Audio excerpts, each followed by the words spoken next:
What's up, guys? On this week's show, the Avengers get street, your app is recording you, and it ain't easy being blue?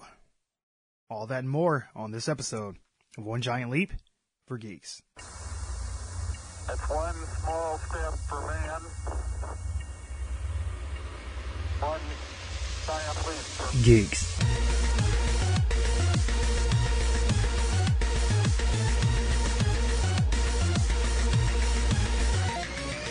Welcome to another episode of OGLFG, where we talk about movies, video games, and all things in geek culture. I'm your host, Mike C. Squared, and with me is my co-host, Benwah.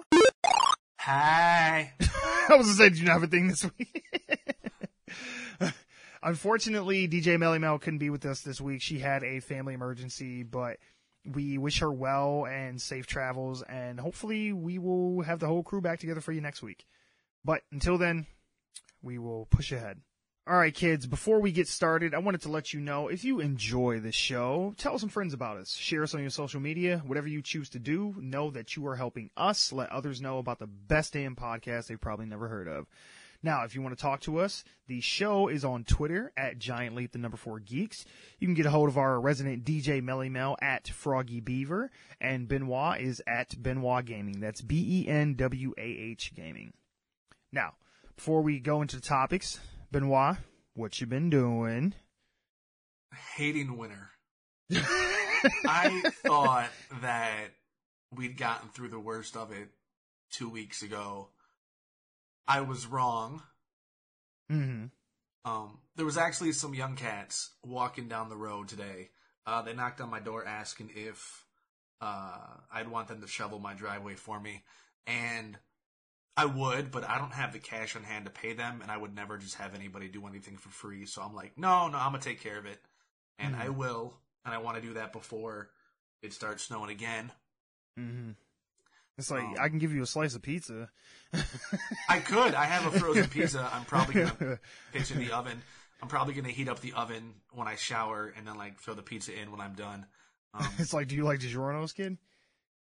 Actually, it's a Tombstone, but yeah, sounds good. My taxes were accepted over 2 weeks ago, and I've yet to get them the refund, and I'm just worried because of how backed up the IRS supposedly is, and they're like, we're coming up close on the budget running out for the government, and if it shuts down again, like, I'm really concerned that will affect my income tax return, so that kind of has me stressing a little bit. Understandably.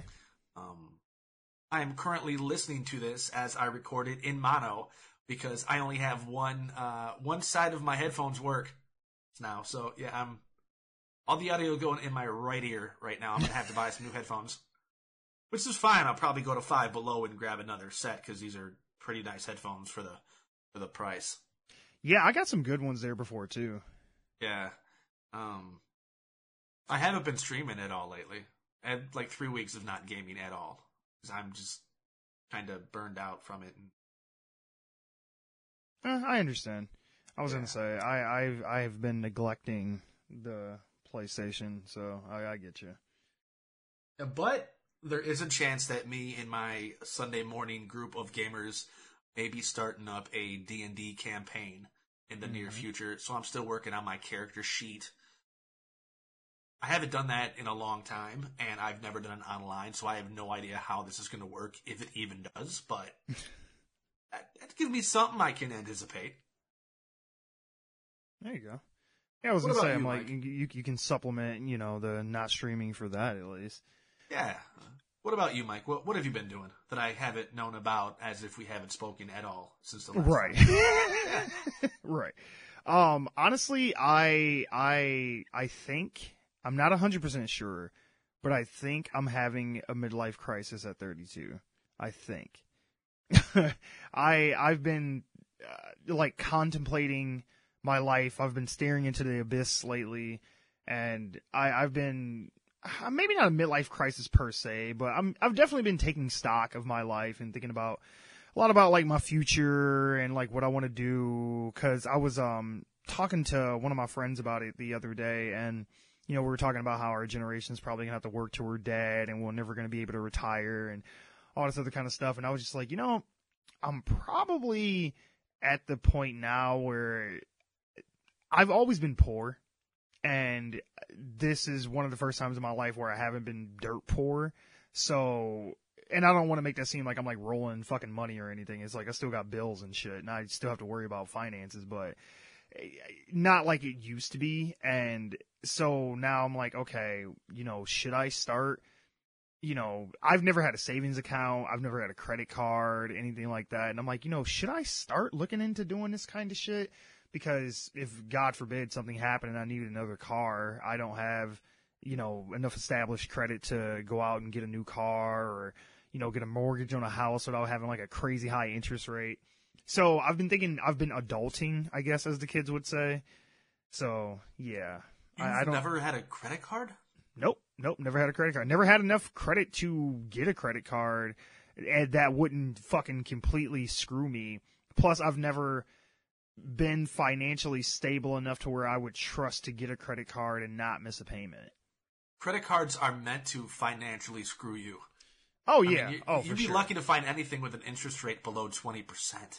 Oh, yeah, no. I've been looking into it, and a lot of them are like, anywhere from 20 to like 26%, something crazy like that. So, yeah. Do you use a bank or a credit union? I use a bank. And so, like, my thing is, I've been, like, looking into it and stuff, and I'm like, if I can stay on top of it and don't, miss a payment when I do my purchases and stuff like that, and when my monthly bill comes up, I won't have to worry about the interest rate. Because most credit cards, you get, like, 12 months of, like, no APR and all that other kind of shit. I know people are like, I don't care about any of this shit. I thought we talked about fucking movies and shit. But that's what I've been doing this week, is just going over my life decisions up until this point and going like, man, maybe I should start doing some things to try to secure some kind of future for myself for when I am older and my kid and all that fun stuff. Well, and on that sombering note, let's moving on. Well, at least you're trying. Get your shit together, master.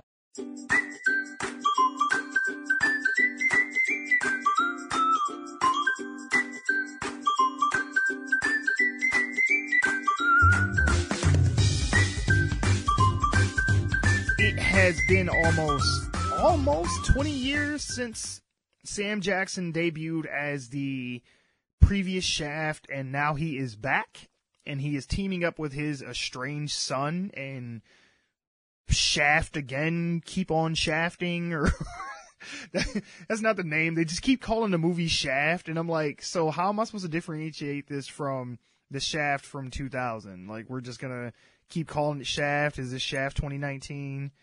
It's like, Shaft Returns. It's like, no, we're just gonna call it Shaft.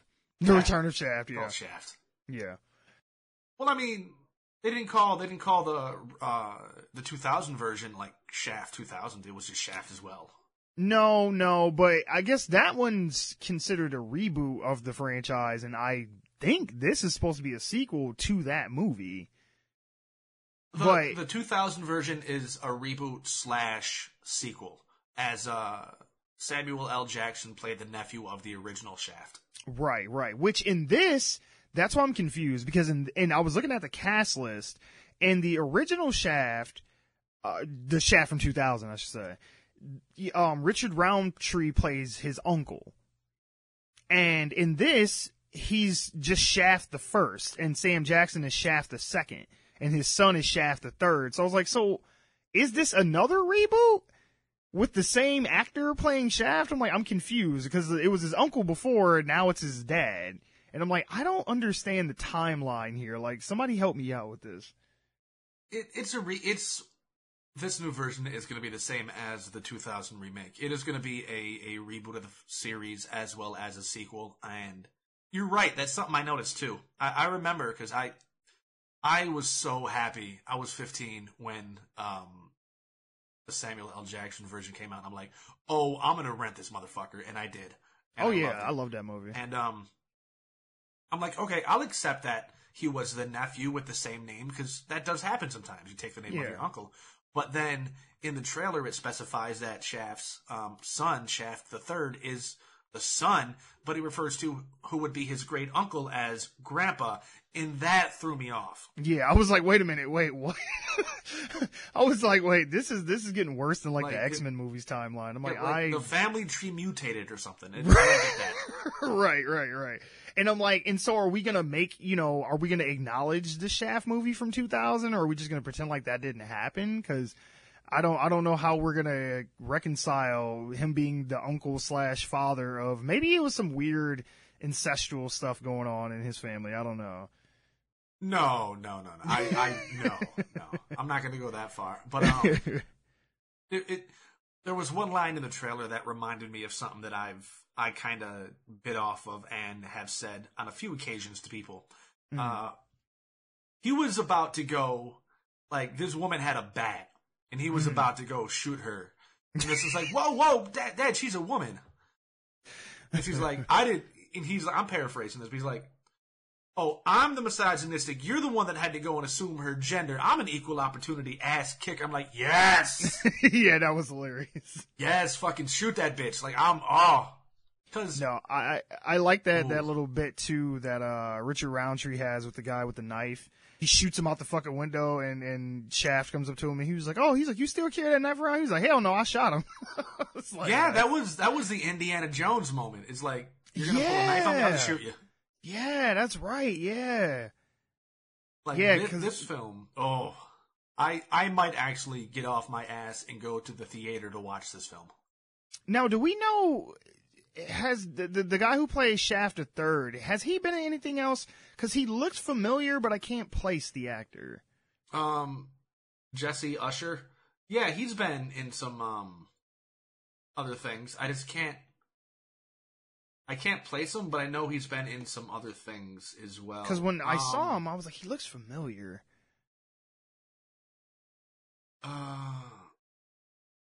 Though, that being said, though, I know it's probably going to kind of be like this coming of age thing, like side story for him, because, by the end of the trailer, they're all like dressed in the, like red overcoats and shit and walking down the street, and they got the turtlenecks on and all that. So he like kind of, I guess it's implied that he's going to take on the mantle of Shaft, going forward. I mean, if they even make more of these movies, but just in the context of this universe, like he's now his father's son or whatever, because they were estranged. But I don't like that they made him so bitchy in the beginning. And I mean, I guess it's for Sam to kind of fuck with and rag on throughout the movie, kind of like a weird buddy cop kind of scenario, I guess. But he does a lot of screaming and shit. There's no way to really infer that he actually had a male role model growing up, so it's going to be assumed by me that he was pretty much raised by his mother. Mm-hmm. And on top of that, this is coming out in 2019. So This is coming up where he came from a different era. So he is going to be a different kind of man.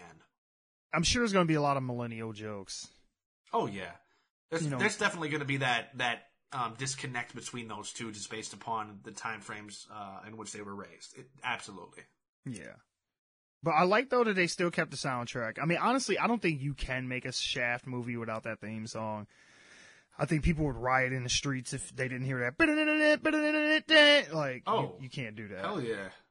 And you need Isaac Hayes. You need that funk. As old as Sam Jackson is, because he's in his fucking 70s now, like he is still badass enough to where he can still pass as an action hero. Because in the Marvel movies, he plays Nick Fury, but he doesn't really do a whole lot. He just kind of monologues and looks cool and shit, but he's never out like punching Thanos in the face or some shit like that. But I was like, it's nice that he can still find a vehicle to still be like that older badass. He's kind of like having like a Liam Neeson kind of thing going. Yeah, but he's not going to wander around the streets just trying to get into fights with white people. Right. Find that white bastard. Yeah. Oh, poor Liam. Despite the fact that the original film in which he played Shaft, he was going after a white guy who killed a black guy because he was black. So yeah, and it's funny because when I watched that movie, at the time, I had no idea who Christian Bale was, and then I went back and watched it a few years ago, and I was like, holy shit, I forgot Christian Bale was in this movie. Because he plays the son that gets off and shit, and pops back up and does some other shit, and then he's going after him for the remainder of the movie. He's like the son of the mob boss or whatever. And I was just like, oh, that's right, that was Christian Bale. I was like, holy shit. Oh, absolutely. There were a number of people that were in that film. Him, Vanessa Williams, Yep. Miss America / the singer actress. Busta Rhymes had a cameo. Yeah. Toni Collette, who was in that new horror film that just recently came out. Where the daughter, well, I don't want to talk about it. It's still so new I wouldn't want to spoil it. I can't think of the name off the top. I think Hereditary? Yes, Hereditary. Yeah. Mm-hmm. I actually had a rat when I was a teenager I named Shaft. Like, I don't... It's one of those things when I was like a little kid, I first heard of and watched Shaft. I'm like, this guy's a fucking badass. I like him. Shaft is awesome. Oh, that's funny. I do love the OG Shaft movies though, and I really love the 2000 remakes. And I mean, I hope this stays true to what they established before, and that my only fear is that this doesn't become Live Free or Die Hard, where like John McClane's son pops up and they're doing like, shit together, and I'm just like, this don't feel right. I don't think that the director, the producer, I don't think anybody involved with the film beyond the actors would allow that to happen. Yeah, I hope not. Because like I said, I mean, because they're playing in both pools. Like, they're gonna play on, the older people's nostalgia for Shaft, but then they still have to make it relevant for a new generation who maybe never even seen the 2000 Shaft, let alone the original Shaft. So I just hope that they don't try to cater too much to that group, and then it doesn't feel like a Shaft movie. But from the trailers, though, it looks like, they're still, keeping that same tone that they did from 2000. And I mean, and Sam Jackson is just great in fucking everything. Like, oh yeah. Everybody, makes the jokes about like him yelling and motherfuckers and all this, that, and the other. But Sam Jackson is a real versatile actor, and I think he doesn't get enough credit for how he transforms himself when he needs to. Because a lot of times he does get typecast as like the loud, scary black dude and a lot of shit, but he can play soft and subtle too.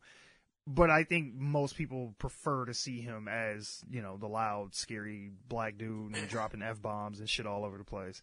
Which, I mean, that's my favorite in his career. Yeah, early on in his career, he was definitely typecast, which is kind of funny considering how Shaft was like the real big beginning of the boom when it comes to blaxploitation films. Mm-hmm. Yep. And that's also kind of ironic considering how in the novels, Shaft was originally written to be a white guy. Really? Yeah. I did not know Shaft that. was initially white, yeah.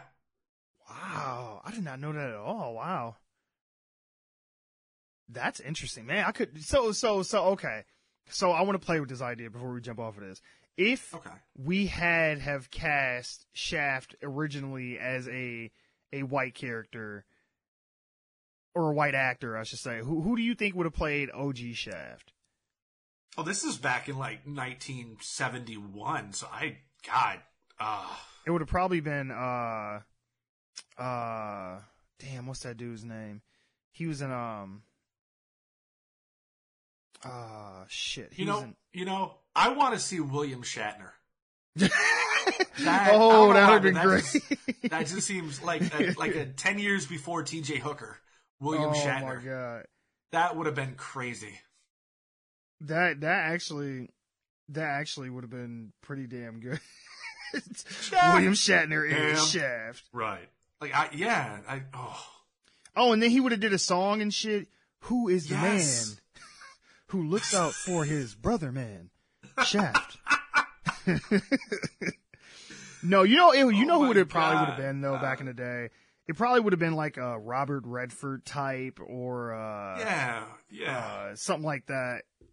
Which I could see it. So then going down that train of thought, who would have been the 2000 Shaft? I don't know. My inner child is laughing so hard right now. I can't think. 2000 Shaft. If he were white. Oh man. He would have still had to been kind of older. Ooh, Vince Vaughn is Shaft. Oh, no. It would have been Owen Wilson and shit. Wow. Oh, God. Oh, that made my stomach hurt. Yeah, but no, I mean, the trailer does look good, though, and I think we're both excited for it, because, I mean, we both love Shaft, and, I mean, everybody loves Sam Jackson, so I did look at the box office mojo for the first Shaft. It didn't make much money. It only made like $100 million or some shit. So hopefully, you know, this one does a bit better. Cause I feel like we're still kind of fresh off the heels of like movies like, Hidden Figures and Black Panther and shit like that. So I feel like there's a more of a market for, you know, predominantly black movies that aren't necessarily barbershop or some shit like that. So, how much did you say the movie made? I want to say about like 100 million. Oh, 100 million. Oh, okay. Yeah. I thought you said like 100,000. I was like, what? No. You would not be seeing no Shaft 2019. No, I don't think it was that big, but it was one of the only profitable films for I think MGM during that time. Yeah. And I mean, and this is, you know, 2000, you know, mind you, this is almost 20 years ago. So I don't know what that 100 million would be in today's dollars. You're talking about, I'm sorry, I thought you were talking about the original, my bad. No. Not the one from the 70s, the first Sam Jackson Shaft. So, you know, I hope this one does a bit better, because, you know, it's like I said, I love Sam, and it's like I love seeing him and stuff, and I mean, maybe we'll get a Shaft 3 or a Shaft 2, whatever the fuck this is supposed to be, because like I said, I gotta see this and get them to explain why he's not the uncle anymore, and now he's the father, but Shaft is still Sam Jackson. Shaft transcends all numerical every film can just be Shaft. Right. What Shaft are you talking about? All Shaft. Right. I think I made this joke before about something else, but it's like Shaft is more of an idea than a man. The mantle is just passed on from generation to generation. He is the hero that we need but do not deserve. Right. Exactly. You put his light in the skies, his big S and shit. You damn right. Anyway, moving on.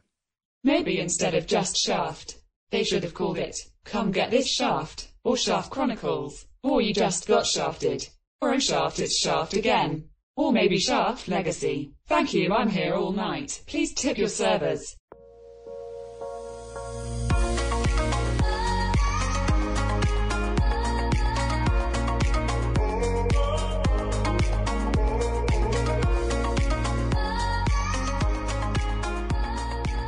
Got a little mini spot for Avengers Endgame during the... Now, I'm afraid, can I say Super Bowl without being sued? Because I've noticed everybody says the big game now, and I'm like, did the NFL, like, copyright the name Super Bowl or some shit? We can say whatever we want. We ain't making money off of it. We ain't selling nothing. Yeah, that's true. I guess that's, yeah. Super Bowl. Right, so for now, at least, we can keep saying Super Bowl. But yeah, so they put out a little 30-second spot for Avengers Endgame, and like one of the big takeaways I got from this is I'm really happy with how they have not shown us really much of anything as far as what the story is going to be or any like big action set pieces, because the movie comes out at the end of April, so it's only a couple months away, and they've shown us like next to nothing about the movie. Which is good, though, because I want to go into it cold. I don't want to know too much. There's already so many leaks and shit floating around the internet as it is that I've been trying to kind of avoid, that it's like I know what happened in Infinity War. I just want to go into this without any kind of prior knowledge of what to expect going forward. I mean, there's fan theories and all that shit, but I don't want to know anything. I just want to go into it like it just picked right up after the first one and just go. But... The cool thing about this, though, this little 30-second spot, is I felt like it was funny because in the little trailer, you know, Captain America, he's like, you know, some people move on, but not us. And I remember when I first saw the clip, I put it out on Twitter and was asking people, like, what did they think? Did they think that they weren't showing us enough, or do we need more, and yada yada. And I put some people watch the Super Bowl for the game, but not us. I didn't have a dog in the fight for the game, so I could care less. And from what I hear, it was a pretty lackluster game to begin with. A lot of good defense, I guess, if you like that. But if you came to see like scoring, you would have left pissed off. Lowest scoring game in Super Bowl history. Yeah. First 8 drives for the Rams all resulted in punts. I believe longest field goal and longest punt in Super Bowl history as well. Game went 13-3. Yeah, it was, by American standards, that game was boring as shit. Yeah, I can believe it. And I remember people were saying like, oh, they put the Endgame trailer out before the game even started. It was like, Marvel, y'all did good, cause I feel like people would have started tuning out and maybe not even seeing this shit because the game was just so dull. That being said though, I like the tone that they're going for in this because the Avengers look like they ready to curb stomp Thanos. Like, this don't even look like, oh, we gotta get powers and laser beams and shit like that. And I'm sure it's gonna be all that kind of shit. But this looks like gritty as fuck, especially with that, like, clapping shit that's going on. And I get it's kind of like trying to stay in theme with, like, auditoriums in the game and shit like that. But everybody just looked pissed the fuck off in this and they ready to beat the shit out of somebody. And I'm like, see, that's what I wanted. I wanted these motherfuckers to come back mad as shit and angry and just like they finna just gang up on Thanos and prison shank him or some shit. Like, we ain't even throwing no shields and no shit. We just finna fight this motherfucker like for straight up fist. Like, take that gauntlet off, bitch, and we finna take this shit to the streets. Yeah, this is like everything the Hulk needs, everything David Banner needs. Yeah. Just go ham. Yeah, see, and that is one of the things too, is that because they're not showing us a whole lot, they've been focusing a lot in the trailers on the characters and like what happened at the end of the last movie, how that's affected them and the rest of the world.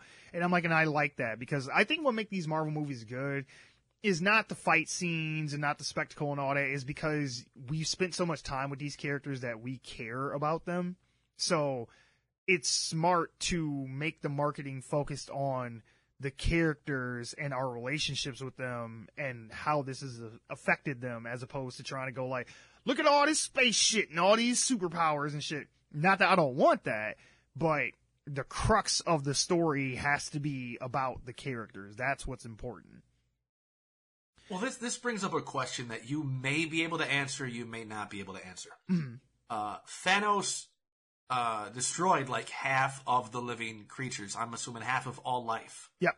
Mm-hmm. Plants, people, animals, microorganisms, whatever. Sure.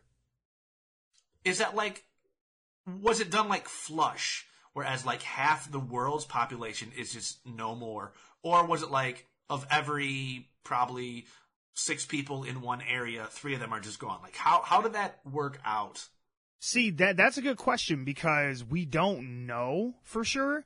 Because I was thinking about this and I'm like, just because half the population is gone, that doesn't mean that that's an equal half. Like, say, for example, the entire state of Florida could have been wiped out, but nobody in California disappeared. Like, I don't know if it's like an even split, like a 1-to-1, like for every 2 people, 1 person goes. Because there's, for example, when they're on the planet Titan, all the Guardians of the Galaxy that are there, they all disappear. Spider-Man disappears. Doctor Strange disappears. So it's only Nebula and Tony left. That's more than half of the people who were on that planet. So it's not like an equal split in areas. So I think some areas got affected more than others. Because hell, for all I know, the whole country of Australia might have been fine. And they'd be like, what's the problem? Like, why is everybody so pissed off? Like, I don't get it. Yeah, because this is going to effectively end up hindering and potentially killing certain ecosystems. Oh, yeah. And so I'm wondering, how did that, death of the population disperse? And also, how much time is between that happening and when this film is meant to take place? They look like they're going to be doing some time jumps because there are parts in the first trailer where Scarlett Johansson's Black Widow, she still has that kind of short blonde bob. But then there's other scenes in this more recent one where she has like a longer ponytail. So there is going to be some time progression, but I have no idea when. I'm guessing by the length of her hair, probably at least a year or so. But, you know, who knows? Because this will absolutely affect ecosystems. It will affect the planet. It will affect technology. Oh, yeah. Assuming a whole state gets wiped out, it's going to end up being like a dilapidated mess a year into it. Oh, yeah. It's going to look like, you know, the apocalypse happened. Yeah, well, like, So they I'm even have curious that. as to how they're going to play that in, narratively speaking. Yeah, because they even have that shot of the Statue of Liberty. What is that? Is it called Liberty Island? Ellis Island. Ellis Island, there we go. And I'm probably thinking of Grand Theft Auto or Liberty City.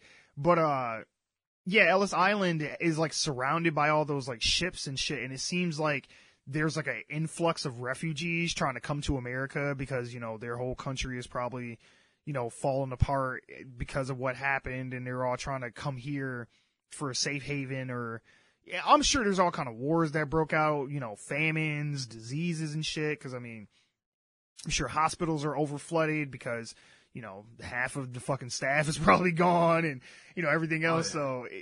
So like, I'm really interested to see, like you said, I hope they spend a good amount of time before they get to the fighting and all that shit, like establishing, okay, this is where their world is now, and this is how people are coping. Because it even looks like in that trailer that Captain America's in like some kind of group therapy session at the very beginning. And I thought that was a cool idea, like saying like, yes, these people are superheroes and all that shit, but, you know, he almost has PTSD behind this shit. Or like survivor's guilt. Maybe it's just AA for heroin addiction. I mean, think of the time where he came to be. Yeah. I didn't know that was going to hurt us. Right. But yeah. Though, like I said, there's not much. We don't see a whole lot. There's a couple shots of Tony and Nebula looking like they're either trying to repair the ship that they're on to try and get back to Earth, or maybe making Tony a new Iron Man suit. We see Rocket Raccoon. It looks like he's somewhere where they're doing like crab fishing or something, because when he walks through that door, there's some little like fish baskets and shit behind him. We see Scarlett Johansson, you know, she's like at the target range. Ant-Man and Rhodey suiting up and shit. And then just that last shot of them all walking in the Avengers headquarters and shit, like they're getting ready to go gear up and go somewhere and fight. And then the shot of Captain America strapping on his shield, which that shit gave me like goosebumps. I was like, oh, like I never gave a shit about that character in the comics, but Chris Evans has made me love Captain America. Like of all the Avengers, even damn near almost more than Spider-Man, Captain America has become my favorite. Like, cause I don't know, they took that Boy Scout and they made that dude just awesome sauce. And I was like, you know what? Good job. I never gave a shit about that character before, but y'all made me love Captain America. So kudos to you guys. So like I said, it comes out April 27th. I'm sure we're going to probably get another trailer before then, but up until this point, I mean, unless the final trailer, like a day before it comes out, shows us some good shit, I'm good with this. Like I can just go in and see it as it is. Like I don't need much else. Anyway, moving on. Oh, I don't need to see anything else. We care about these characters so much. I'm so #hyped. Fucking fanboy.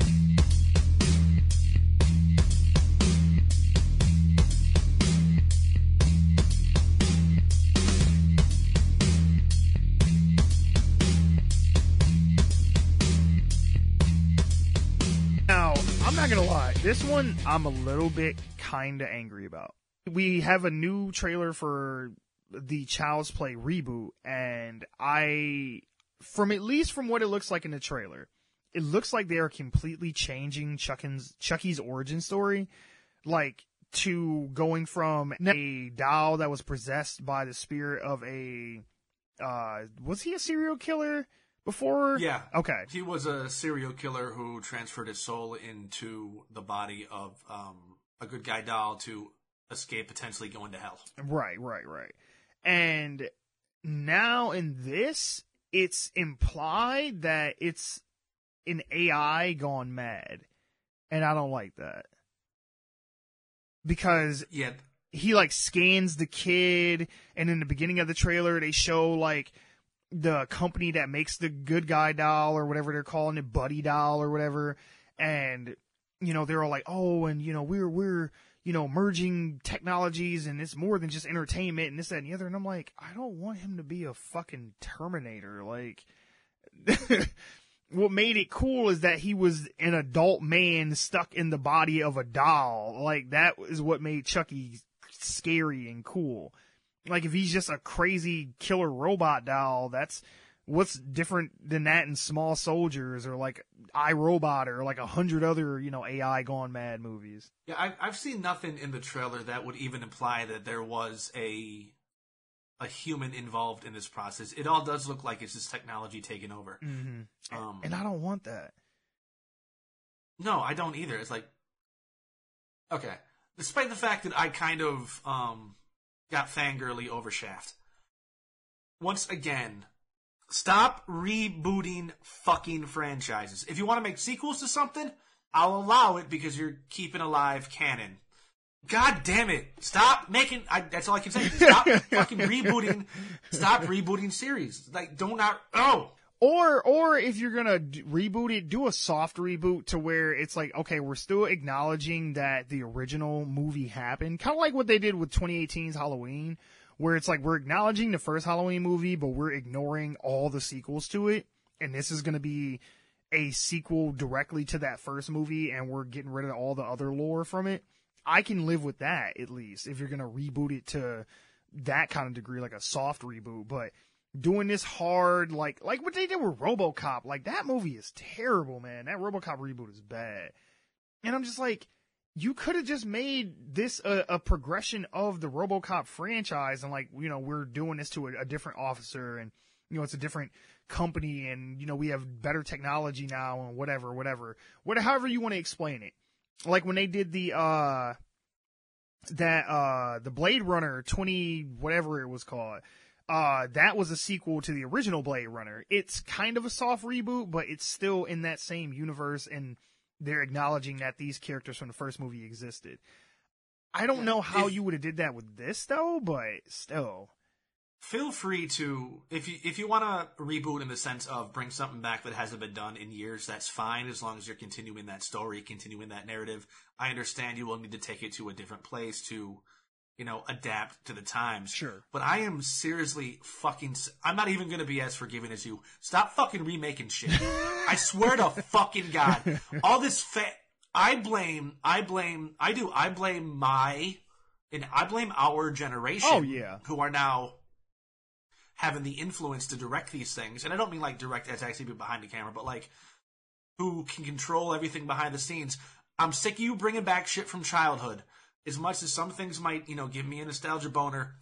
All you fan fiction writers, you're the fucking reason this shit keeps happening. Stop it.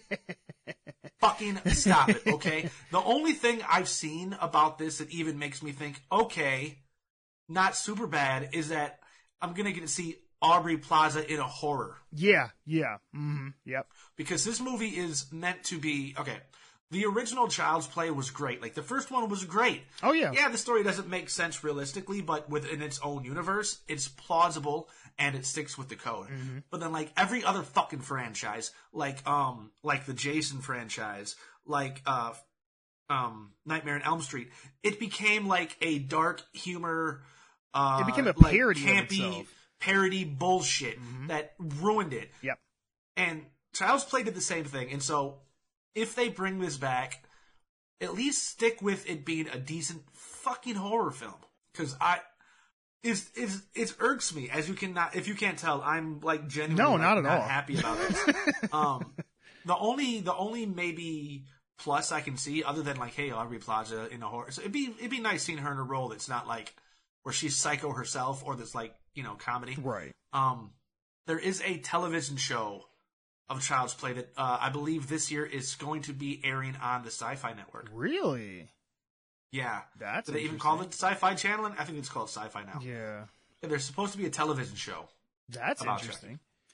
Chucky. See, I think that would be a better fit for this franchise anyway, is to make it like not like, when I say Game of Thrones, I don't mean as in I want it to be like Game of Thrones, but as in a small mini-series, maybe like 10, 13 episodes per season, and then just have, small little story arcs of maybe the doll going to different homes or different people trying to, stop him or whatever. Like, I think if you made it long form, but in a short series, maybe 3 seasons of like 10 to 13 episodes and to be done with it. Because I feel like the longer you drag it out, that's how you get shit like Bride of Chucky and Son of Chucky and all this other kind of crazy shit.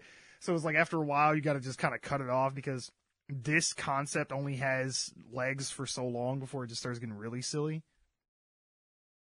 Well, I don't know how this concept can really translate to a television series because when you think about it, the main character of the film would then be Chucky.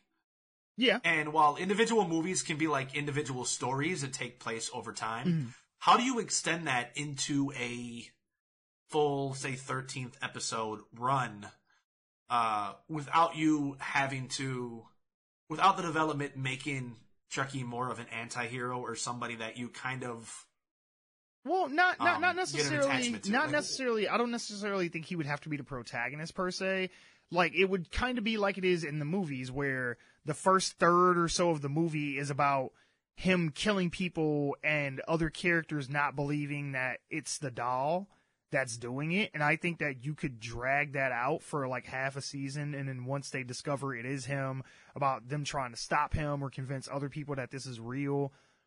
Just take what they've done in the movies and just spread it out, and in that way you can develop the characters more, and then when he does start killing them, you care more about it because you spent a good 3 or 4 episodes with these characters, and then Chucky starts offing them and shit. Because they did the same thing with Scream, and that lasted, I think that show is still on MTV, I think. I've never watched Me neither. that. I've never watched it either. I hear it's okay, but... I understand what you're saying, but I don't like it because, say, every episode is a half hour to an hour long series. Sure. You, as the viewer, already know who the fucking bad guy is after so many episodes every week of you knowing what's going on and other characters not. It's like, you're going to root for them to die or you're going to quit watching it because you're like, this is fucking bullshit. I would. Seriously, I would. If, like, I know what's going on, and you got these characters who continuously deny it, or say, no, it's not true, or whatever. Sure. Like, eventually it's going to get to the point where it's like, fine, fuck you, die, you deserve it. And in doing that, and in somehow being able to justify those characters' deaths, it almost makes you be on the side of the antagonist.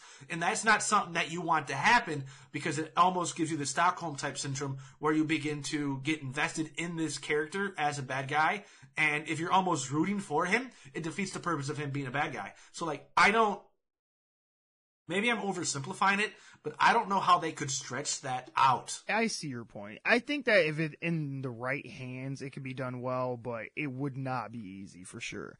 But I do have a question, though.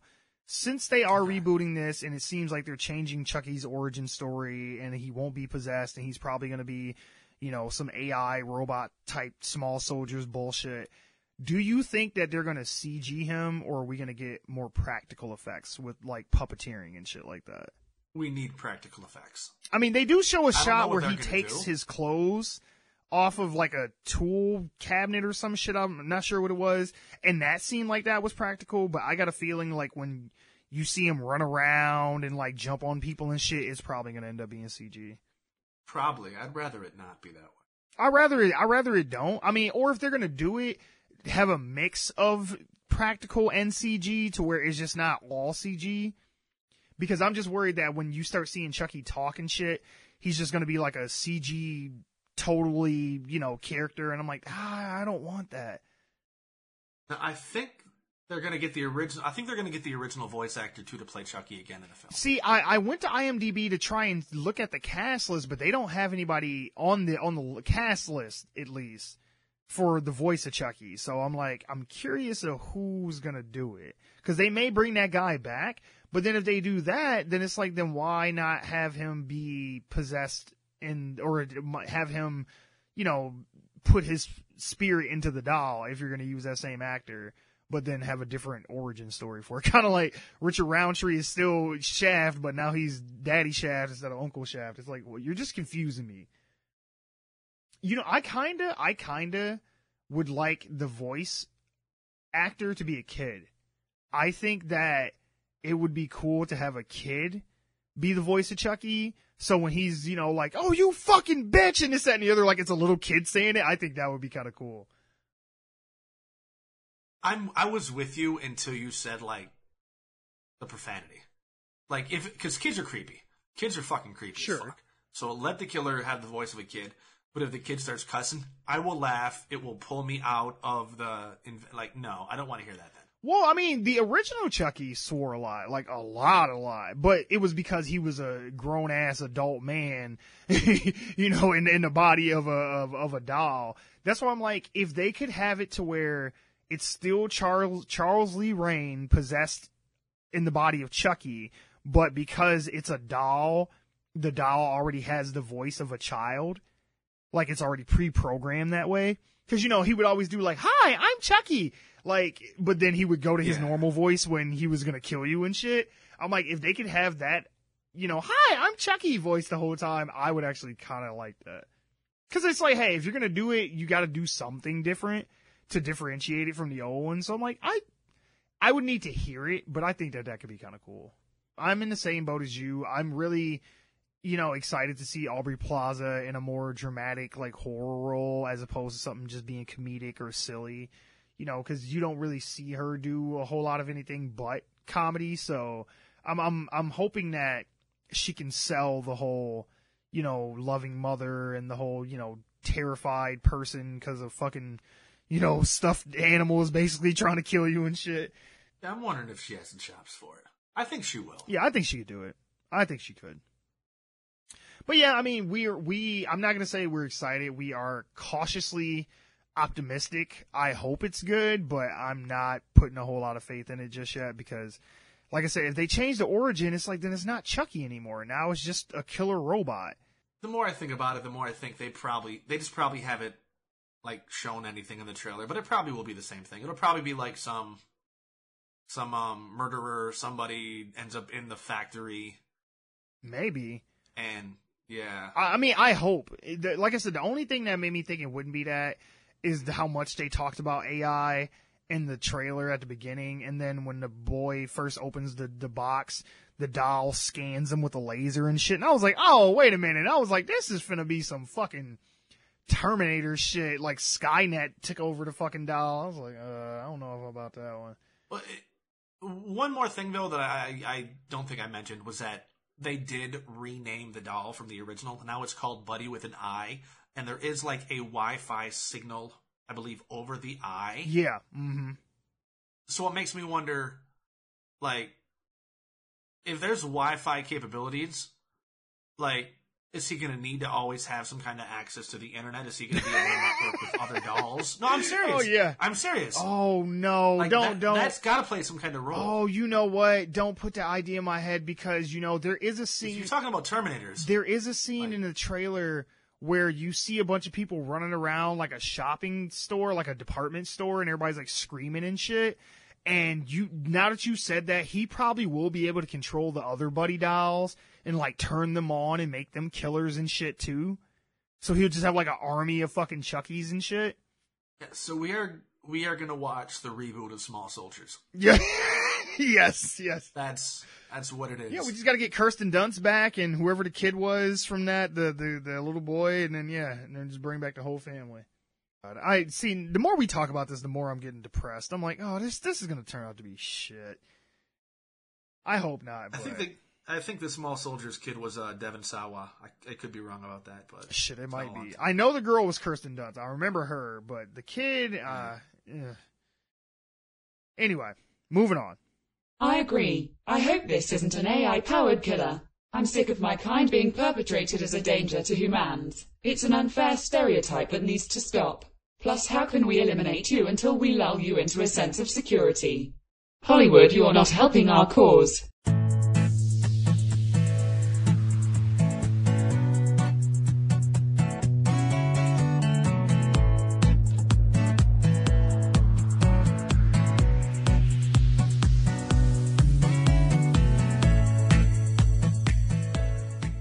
Welcome to Benwah's Wabbit Hole. It's where I, Benwah, give you a brief synopsis of random things I found interesting on the internet.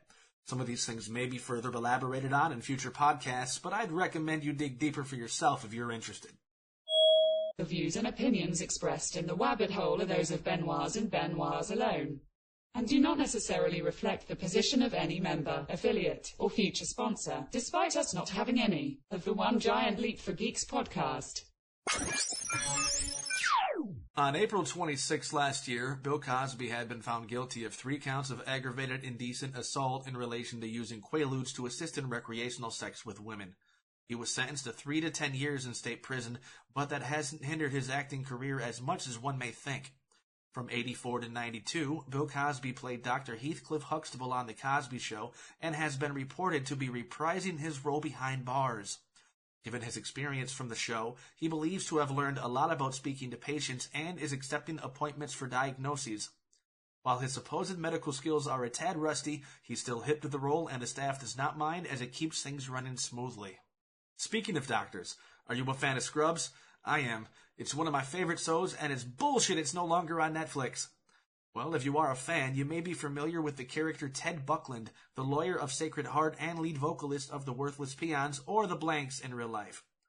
Played by Sam Buckland, he was always the butt of the joke and picked on by Dr. Kelso and fellow staff members. Unfortunately, troubles in reality have become worse than those on the show, as he had been diagnosed with a brain tumor which was inoperable, metastasized from his lungs. This diagnosis came less than a month after welcoming his firstborn child, Weston, into the world. A GoFundMe was created to help with medical bills and expenses, which has already amassed over $130,000. While Nickelodeon Studios closed in 2005, becoming the home of the Blue Man Group, a new challenge approaches for our enjoyment in Orlando.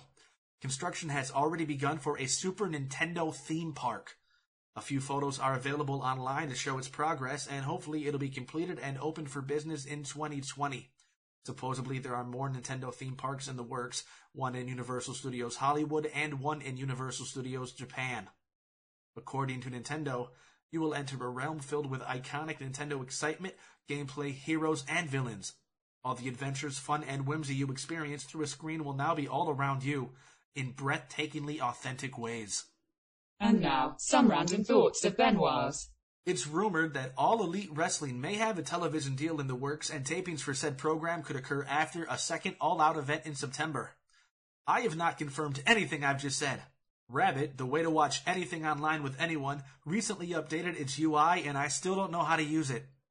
Cardi B graciously thanked Tom Petty for a bouquet she recently received at the Grammys.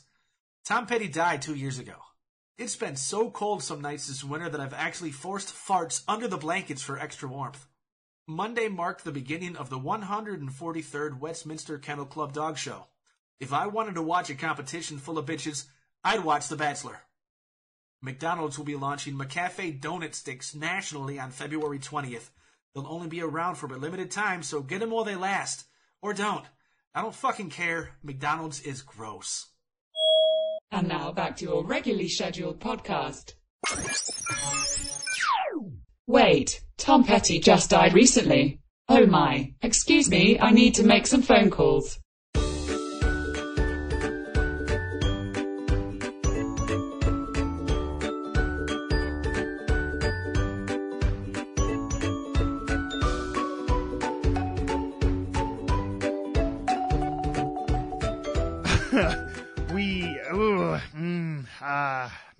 How do I want to say this? We have our special first look, I guess, at... Okay, be careful what you fucking wish for, kids, because everybody bitched and complained about that Entertainment Weekly cover where we saw the cast of the 2019 Aladdin, and everybody threw a bitch fit about, including myself, about the fact that Will Smith was not blue. And I guess be careful what you fucking wish for, because we finally got our blue genie, and I'm not gonna bullshit you. That shit gave me fucking nightmares last night. Like, I couldn't sleep after I saw that shit. Like, there is so much uncanny valley going on in that shit. It is, like, disturbing. I know the movie isn't finished yet, but it does come out in May, so there's not much time to kind of polish up the CG in this, but it looks really, really bad. Like, I'm not feeling it, like, at all. Like, what do you think? Like, is this what you expected it to be? Could it be better? I looked at it and, okay. The first thing I noticed, that's just, I'm not gonna lie, the first thing I noticed made me happy. Real talk. Okay. The first thing I noticed is that the ratio of dislikes to likes is 1.5 to 1. Man, I was going to say that shit too. I'm like... And I was like, oh shit, it's like 73,000 to like 48 or something. And it's like, oh my God. And this isn't like just some other person. I guess you could say 3 to 2, but yeah. Yeah, and this isn't like some other person posted the trailer. Like, this is on like Disney's official YouTube channel. And it's the only other movie that I know trailer that got that many dislikes to likes ratio was the Ghostbusters reboot. And we all know how that movie turned out. So I'm like, man, it's not looking good. It's not looking good. Because it's not just me. It's not, people they are not feeling this shit. It just looks like I said, like what? I mean, should we have expected less or more? It's like, what did we think it was going to be? It was like, it's Will Smith and he's blue. Like, I don't know. It's the animation looks weird. Like when he's like moving his hands and talking, and just like, it almost looked like they just put Will Smith's head on Genie's body. Like, his proportions don't look right. Like, I wasn't even ready to get to Will Smith yet, because there was something else that kind of caught me off. But if you're talking about the Genie, Will Smith looks like he bathed in a pool full of 10,000 fish. Like,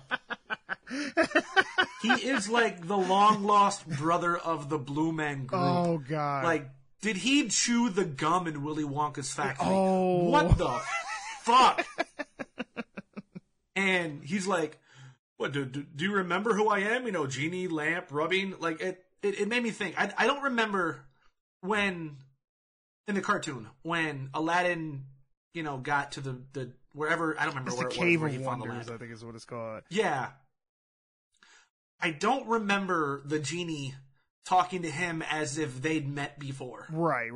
Well, and so when I heard that dialogue, I'm like, what? Yeah. He's like, you sure you never heard of me before? And it's just like, no, motherfucker, we don't have lamps and genies. I've released like 6 albums. I had a hit TV show in the 90s. Like, what was he getting at with that? He's pitch? like, you've never seen Bad Boys, Men in Black, Independence Day.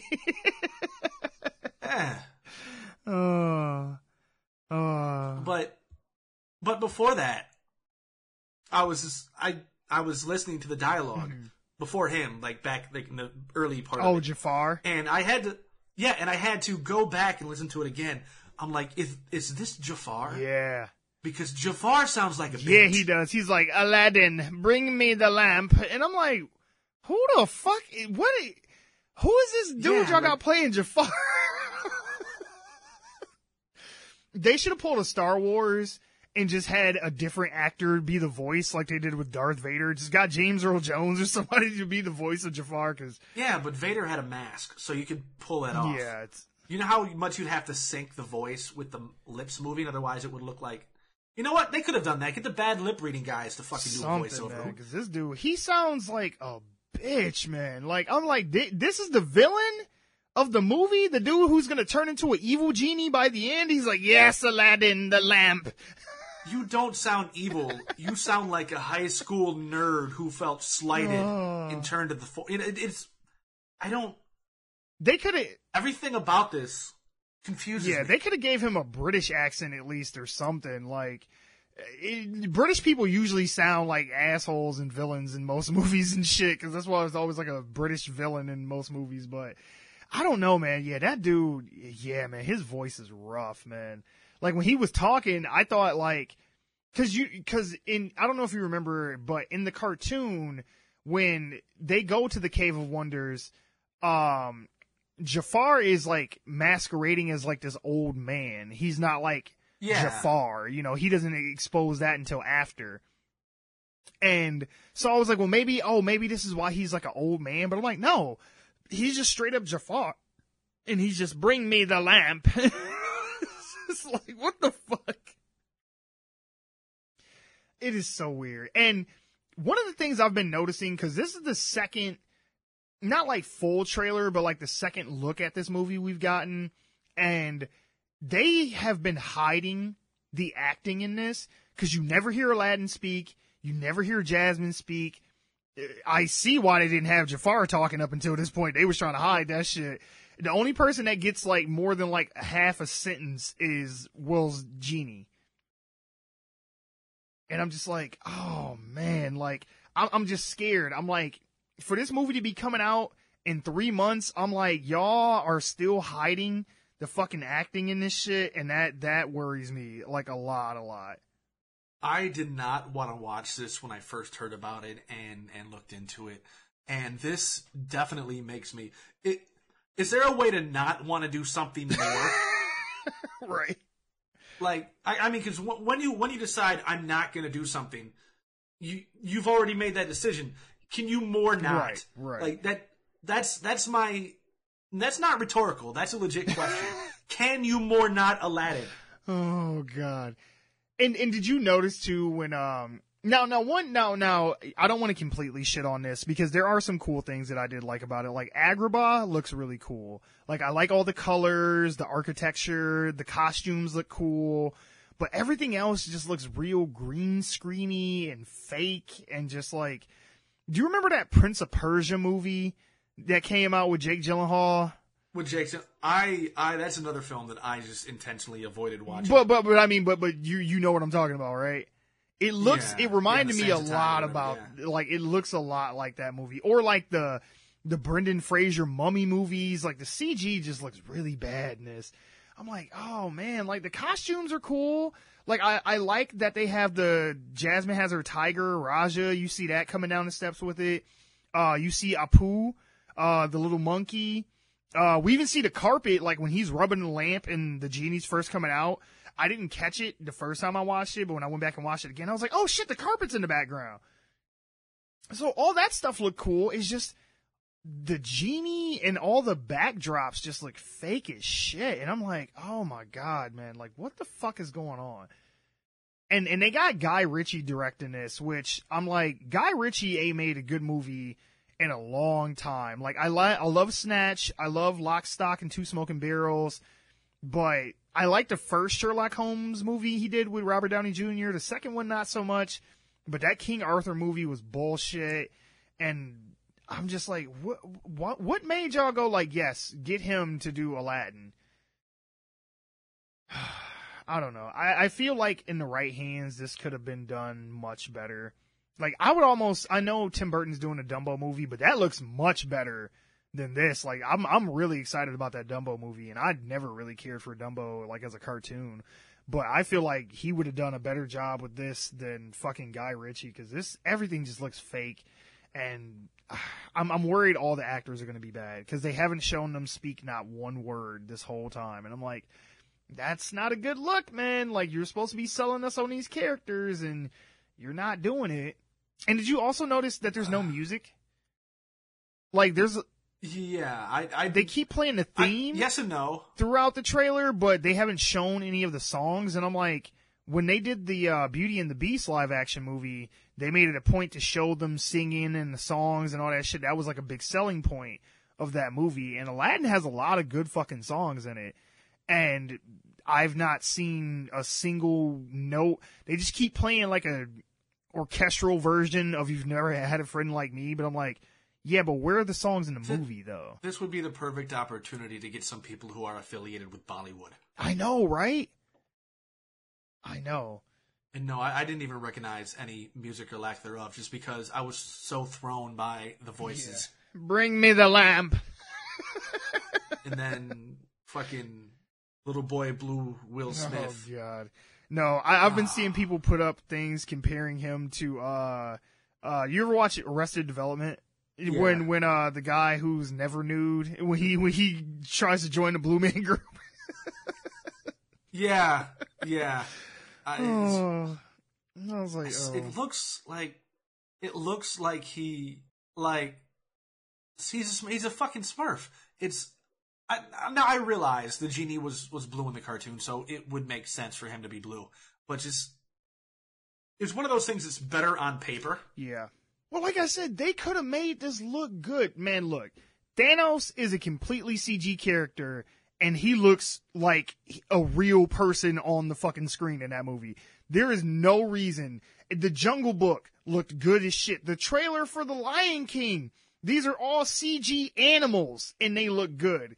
And I'm like, you couldn't make a good genie? Like, come on, man.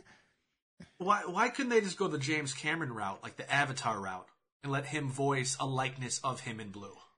Yeah. You know what he reminds me of, though? He reminds me of, speaking of the Mummy, the Scorpion King. Remember when they CG'd The Rock and put him in that shit? That's what it reminds me of. It's like that level of bad, like early 2000s CG bad. I'm like, we have come so far with computer graphics that this should not look like this, like at all. And again, maybe it's not done yet. Maybe that's why they didn't want to show the genie right away. And that's why they were kind of holding it back. But they're like, hey man, this movie's like 3 months out. We got to get this shit out. Like there was an official picture that they put out of the genie, where he's like really big and he's like pointing at Aladdin and smiling and shit.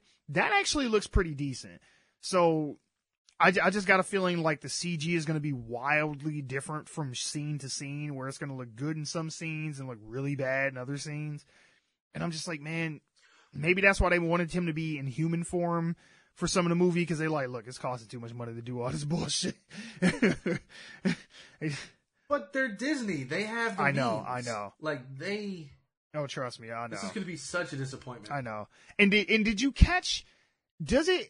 See, and this is the thing that a lot of people were arguing when the movie was first being announced that it was coming out. People were like, well, you can't, replace Robin Williams. And Will's like, oh, well, I'm kind of doing my own thing. And, you can't replicate what he did. And I'm kind of in my own lane. But he just feels like Will Smith being Will Smith.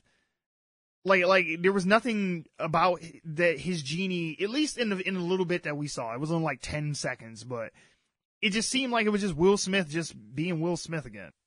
Like he wasn't real animated in anything. He was just like, yeah, genie, lamp, you sure you never heard of me? And I'm like, that's what you're going for? Like, that's it?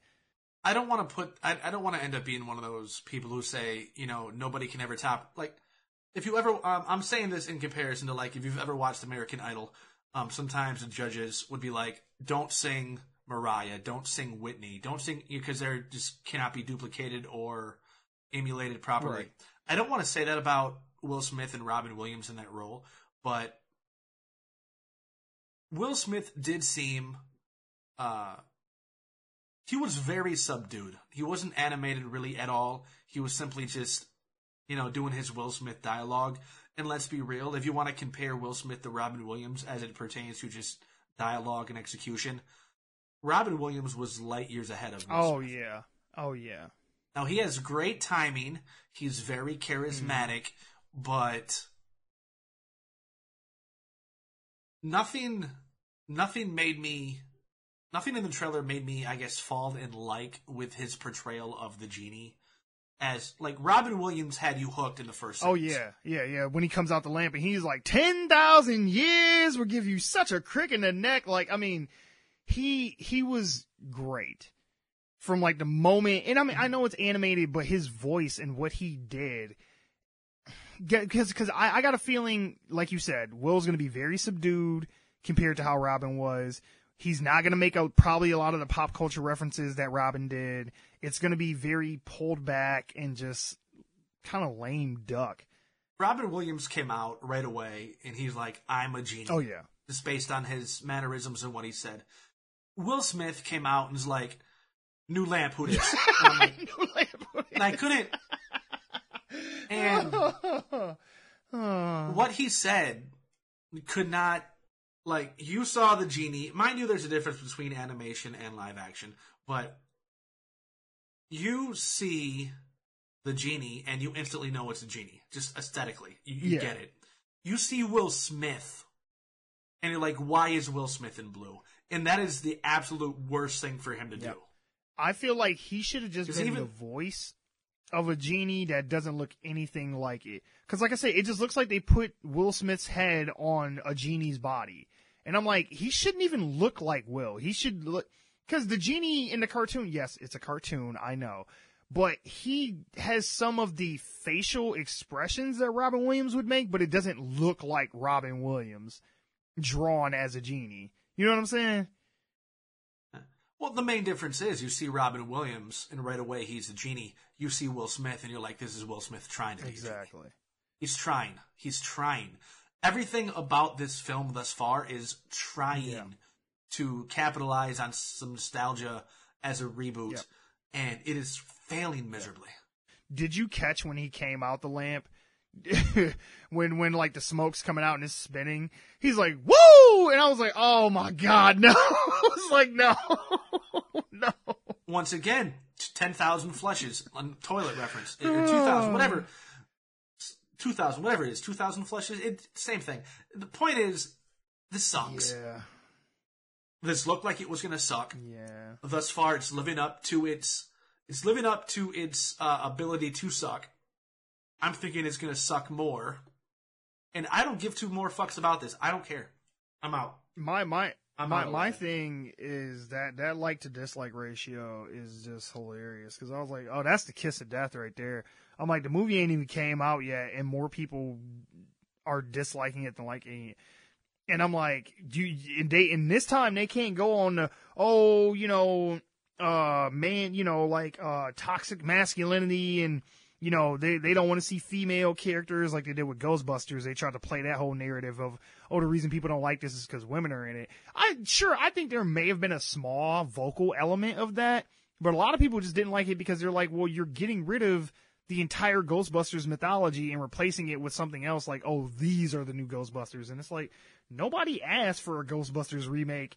And if you're going to do one, to ignore the original cast and characters is kind of bullshit. That's what most people issue with that movie was. And with this, they can't go the route of, we don't want to see women or this, that, and the other because there's only one prominent woman in this story. So we just don't like what we see with this movie so far. We are virtually unknown podcasters. We do not have the reputation, the notoriety, the clout. But I want to see this special look. I want to see this hit YouTube rewind numbers. Nay, surpass 20-1 dislikes.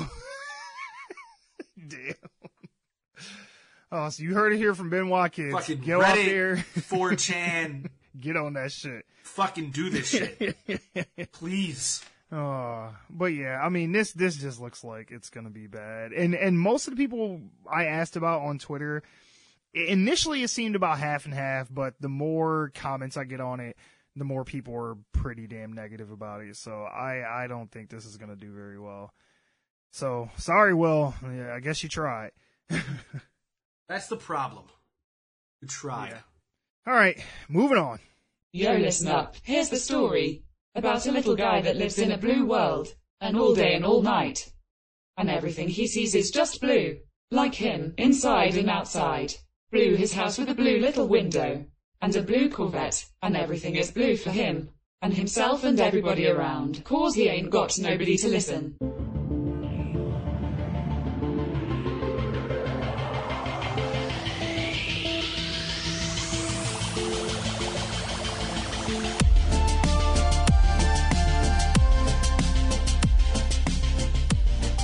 So we gotta get a little serious here for a moment, kids. Oh, we weren't serious? No.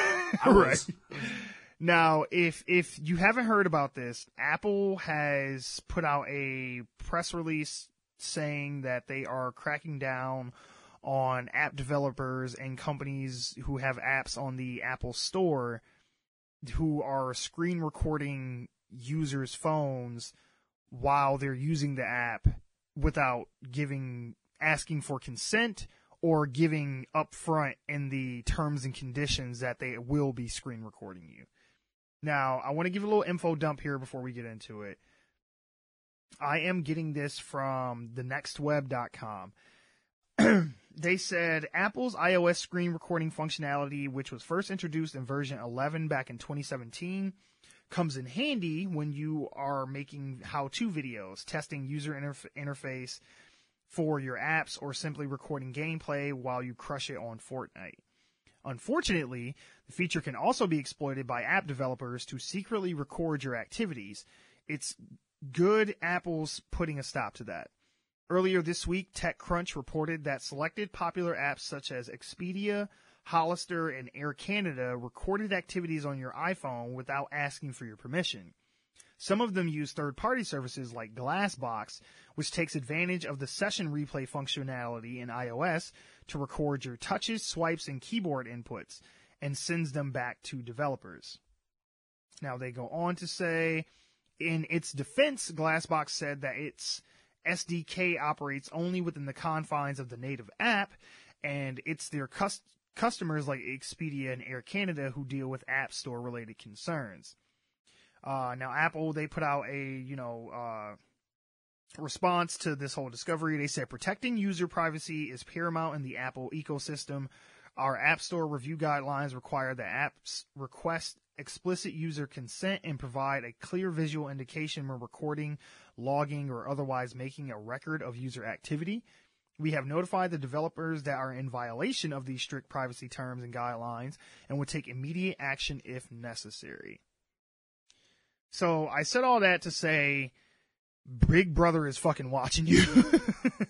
Like, not on necessarily some conspiracy theory, Alex Jones, tinfoil hat type shit, but I am glad that Apple is taking steps to keep companies from screen recording, or at the very minimum letting you know when they are doing it. Like, I don't like the concept of that on any level because, look, man, if you want to do QA testing or, get a better idea of how users use your app, then just have them take a fucking survey. But don't record my phone while I'm using your app to be like, oh, we just want to see the trends and how people are using it. And, no. There's no excuse for that shit. And I know you're a much bigger privacy advocate probably than I am. And I know that you weren't happy about this either. Now, this is not, don't get the wrong idea. This is not purely an iOS issue.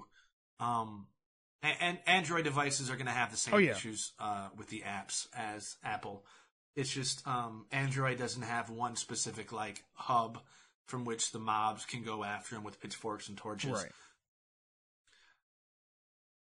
It's no longer about Big Brother as in, i.e. government or those who are in control. It's all about the people who have the money. Everybody wants to record everything and get as much information from everybody as possible so they can manipulate either them or the market in which they're trying to make money. And it's so difficult nowadays to want to delve into either newer technology or just modernizing what you already have, because it seems like there's absolutely nothing you can do to prevent your information from being spread out there once you jump on the grid. And at this point, I know I'm already too exposed. There's nothing I can do. I'm not saying anybody necessarily has information from me or about me, but I know it's out there and there will be ways to obtain it. Oh, yeah. And so it's really quite difficult for me as a person to... I'm not going to say that I'm not upset about this. I'm more upset with the response from it. Because Apple has the infrastructure, they have the capital, they have the means to be seemingly more proactive than they seemingly are. Now, mind you, maybe millions is hyperbole, but tens of thousands, hundreds of thousands of app developers out there are constantly making and updating things nowadays that can end up on the Apple Store or the Google Play Store or whatever for people's downloads. And many of these apps are free, so these companies or these people aren't really making money off of them. But it seems weird that if you want to sell your product in a store or just put it up for free for everyday use, you would think there would be more of a quality control assurance from these stores like the Apple Store that would check these apps before they allow them to be available for buying or selling or using. Yeah. And I don't know much about... I mean, I know what they're going to say. Hey, Apple's going to say is, this is part of our user agreement. I get that. Right. But it's not just one app that's doing this. Oh, no. This isn't just one app's doing this and we're acknowledging it and we're wanting to, expose them to give us better PI and make it look like we're doing something. There are multiple apps out there which has done this. And that makes me think that this is totally reactionary from Apple, whereas information got out there that these apps are doing it, and now Apple has to step up. Well, one of the things, and I didn't bring it up in the article, but one of the things that I did read about this whole situation is that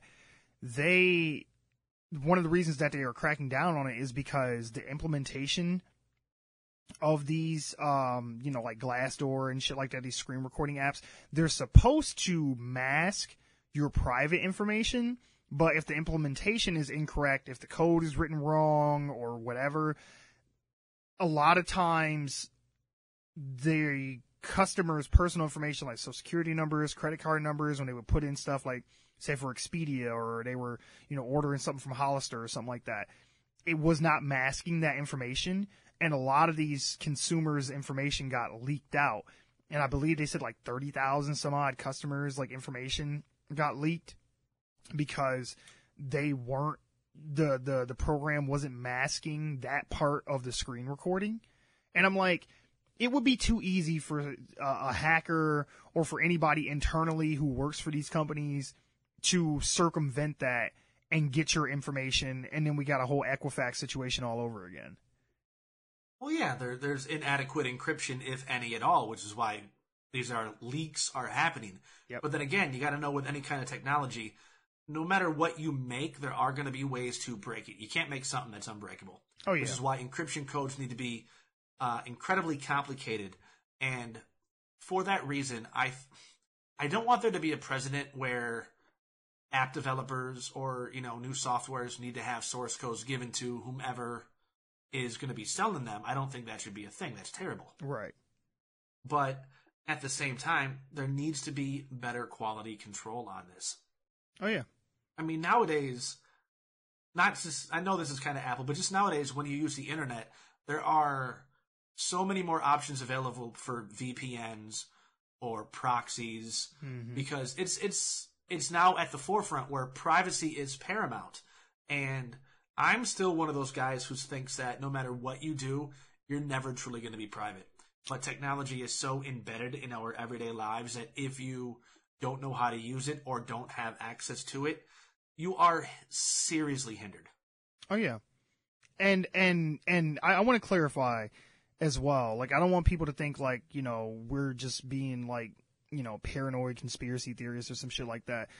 The reason that this is an issue is because this kind of shit is being done to allow not necessarily people to steal your identity and shit like that, but yes, people will use it for malicious reasons, but it's being done for companies to better tailor marketing to you, because they know, okay, what you search for, what you like, what kind of phone you have, what kind of apps you use, what you look up on the internet, what you like on Facebook, what you like on Instagram. All of this information is being collected. That's why all of these platforms are free. You are the product. It is not, Facebook is not the product. You are the product. And they collect as much information about you as humanly possible to tailor ads to you and to the type of consumer that you are, to try and better get through to you and convince you to buy something. Because if you ever have that thing where if you may have searched for something at some point and then you go to a website later that same fucking day a lot of times and you start seeing ads for it, like, for example, I'm not going to put too much of my information out there, but I work in retail and a lot of times I have to look up stuff on my phone for my job, and every time I'm on Facebook, I get an ad for something that my company sells because I'm always searching for it. Or absolutely. Or when people even say that thing about like, oh, well, have you ever talked about something and you start seeing a commercial or ad for it? I believe that in the near future, it's going to come out that your phone is listening to you. Because, I mean, I know it's listening to me now because the Google Assistant app is always listening to see when I say, okay, Google, and then it activates. Like, matter of fact, my phone just vibrated when I just said that. So it's always listening to me, and it's supposed to only be picking up for keywords, but I don't know what the infrastructure of this, programming is. I mean, they say that that's all it's listening for, but I don't know that. And I don't know that in the future that a company can't come to Google or somebody like that and be like, hey, we'll give you X amount of money to give us a backdoor into your program, and then just tell us certain keywords or phrases that people say, and then we can use that information to better advertise to this customer. Oh yeah. It's all about analytics so that you can manipulate the populace. And despite the fact that I disagree with what they do and how they go about it, one thing that's even worse is that we as users of these things, more often than not, unwillfully allow it. Yep. Because often there are, they're not always, but often there are in small prints things that we don't read, user agreements that I'll give them access to all this information. Oh yeah, because a lot of that shit's like 8 pages long, and it's like no one's gonna read. They know that when you sign up for an account or download an app, no one is reading that in user license agreement. No one. Yeah, and so we are willfully accepting these contracts which allow them access to us and our information and all this stuff that we otherwise would never willfully disclose without a gun to our head. Exactly. And so what we need, now this is going to kind of tie into politics, but what we need is more regulation over what these companies are allowed to do as it pertains to that. And it's not really going to happen. No. So the best thing I can say is that you need to do more research into whatever it is that you tend to use more often. Mm-hmm. And become a more of an educated, informed user of these apps or these programs or your phone or your computer or your ATM or your local gasoline pumps if you pay at the pump. Yep.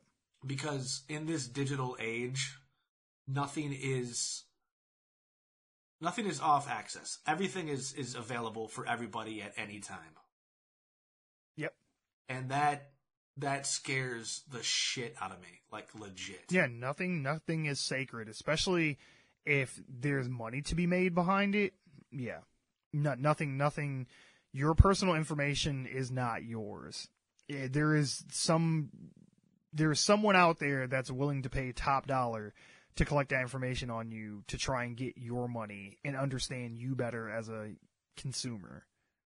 And what worries me about the screen recording shit is that I'm not comfortable with screen recording for any reason. I don't give a damn if you are trying to do, QA shit for your app or whatever, because how do I know if I have your app minimized in the background that it's not recording everything that I do on my phone? They say that it's only native to the app that's using it, but who am I? How can I test that? There's nothing that pops up on my screen and says, this app is currently recording your, activity on this particular app. So it could always be recording, even when it's closed out.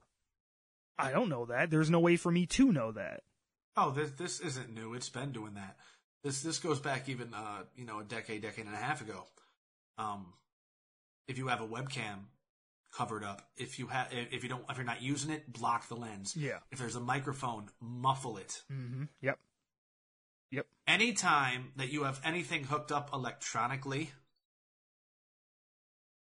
then just keep in mind in the back of your head you're being recorded. And that does sound, you may say, oh, that sounds like paranoia. No. This day and age, it's not. No, not at all. I have a microphone hooked up to my computer. My computer is hardlined into the internet.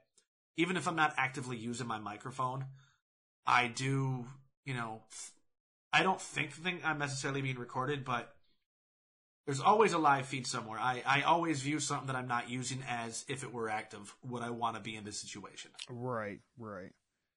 So when I do my drug deals, I do them outside now. Exactly. I do them outside. I only allow cash transactions for when I make a sale. Right. I won't do it in a car that has like XM radio or OnStar and any kind of shit.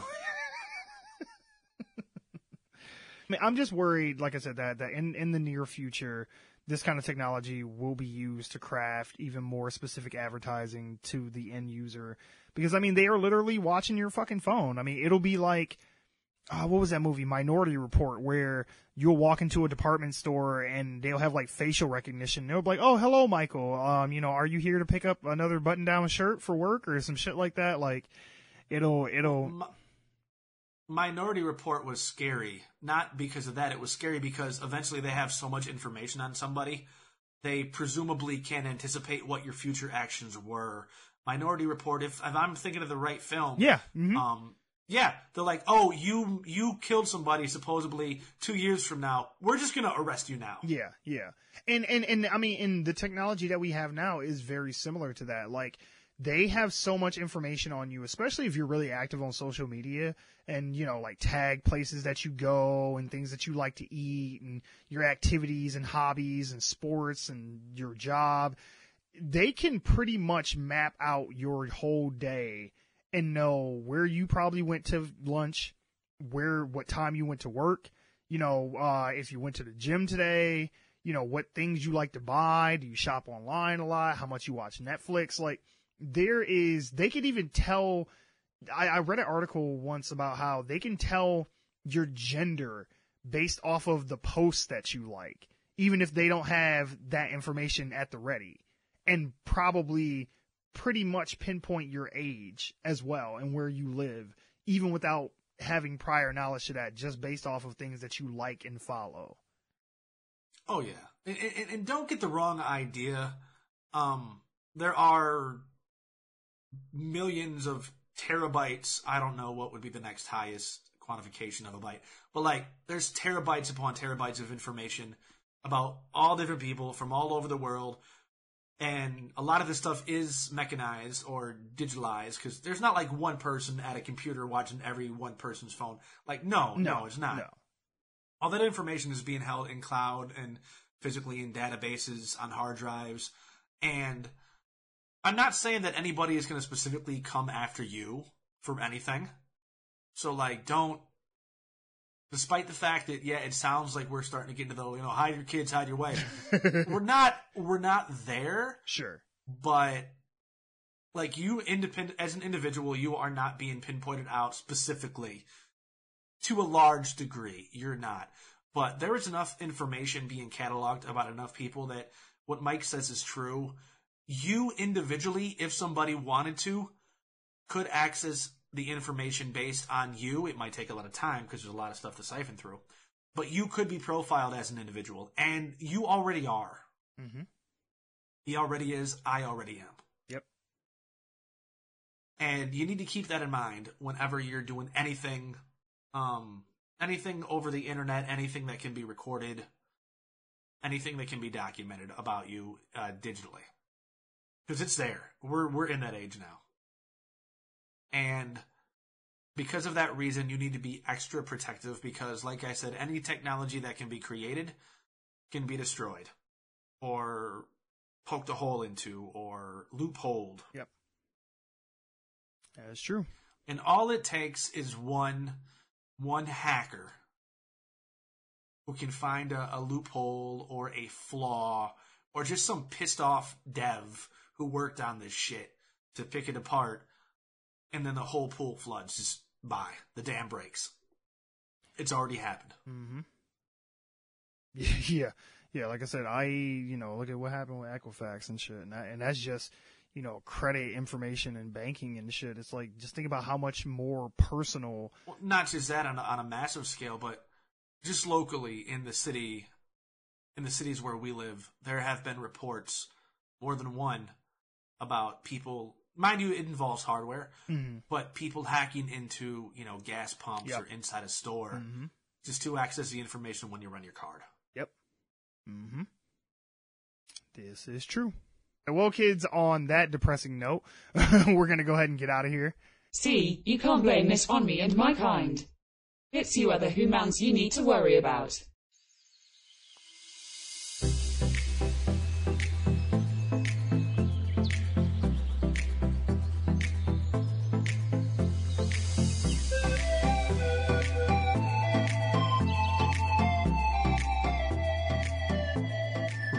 Mix up a little more shadow color here, and then we can put us a little shadow right in there.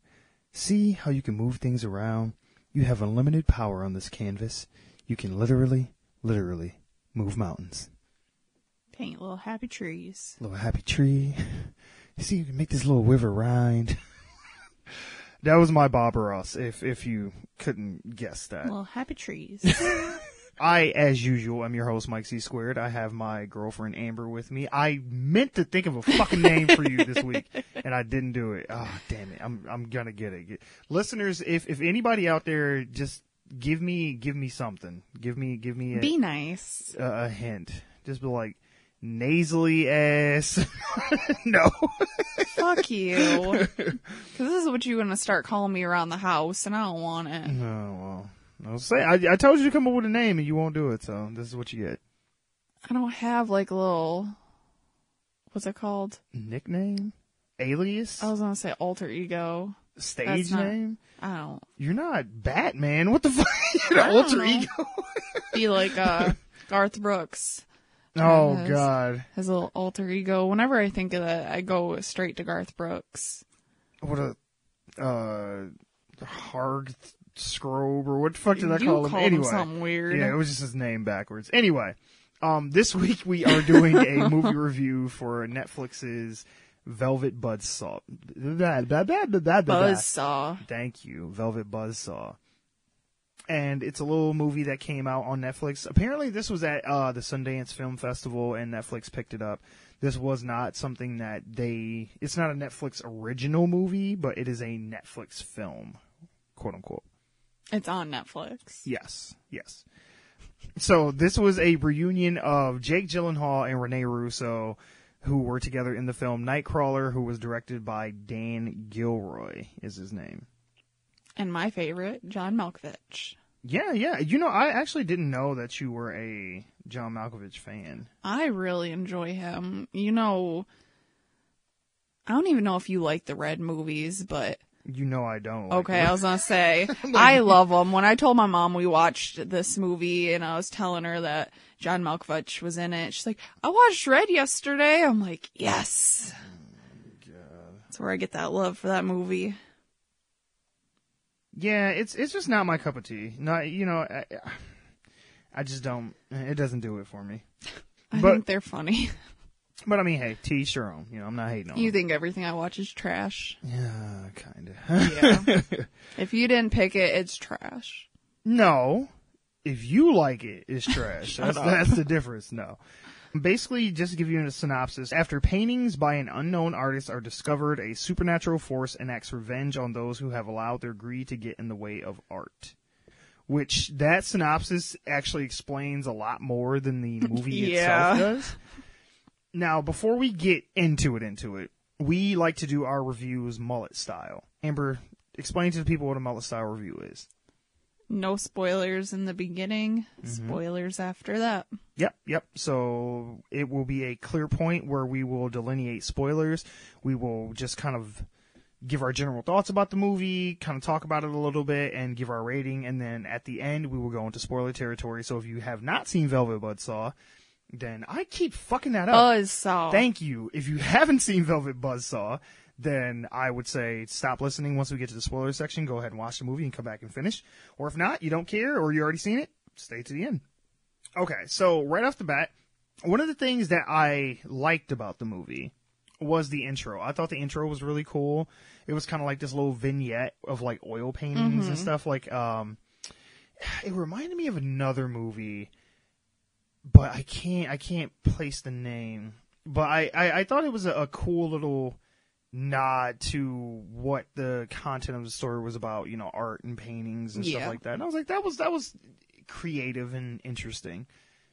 And that is another high point that I say I will like about the movie, that it was creative in its visual style. Like, there's a lot of vista shots of Los Angeles, especially like at night and the way it's all lit up and stuff, and like the Hollywood Hills and stuff like that.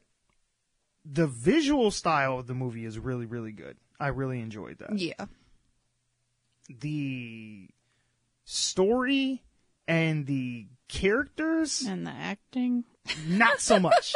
Not so much. Now, Jake Gyllenhaal, he plays this character. He is a art critic, and he is a gay art critic, and he is in a relationship, but he is also having a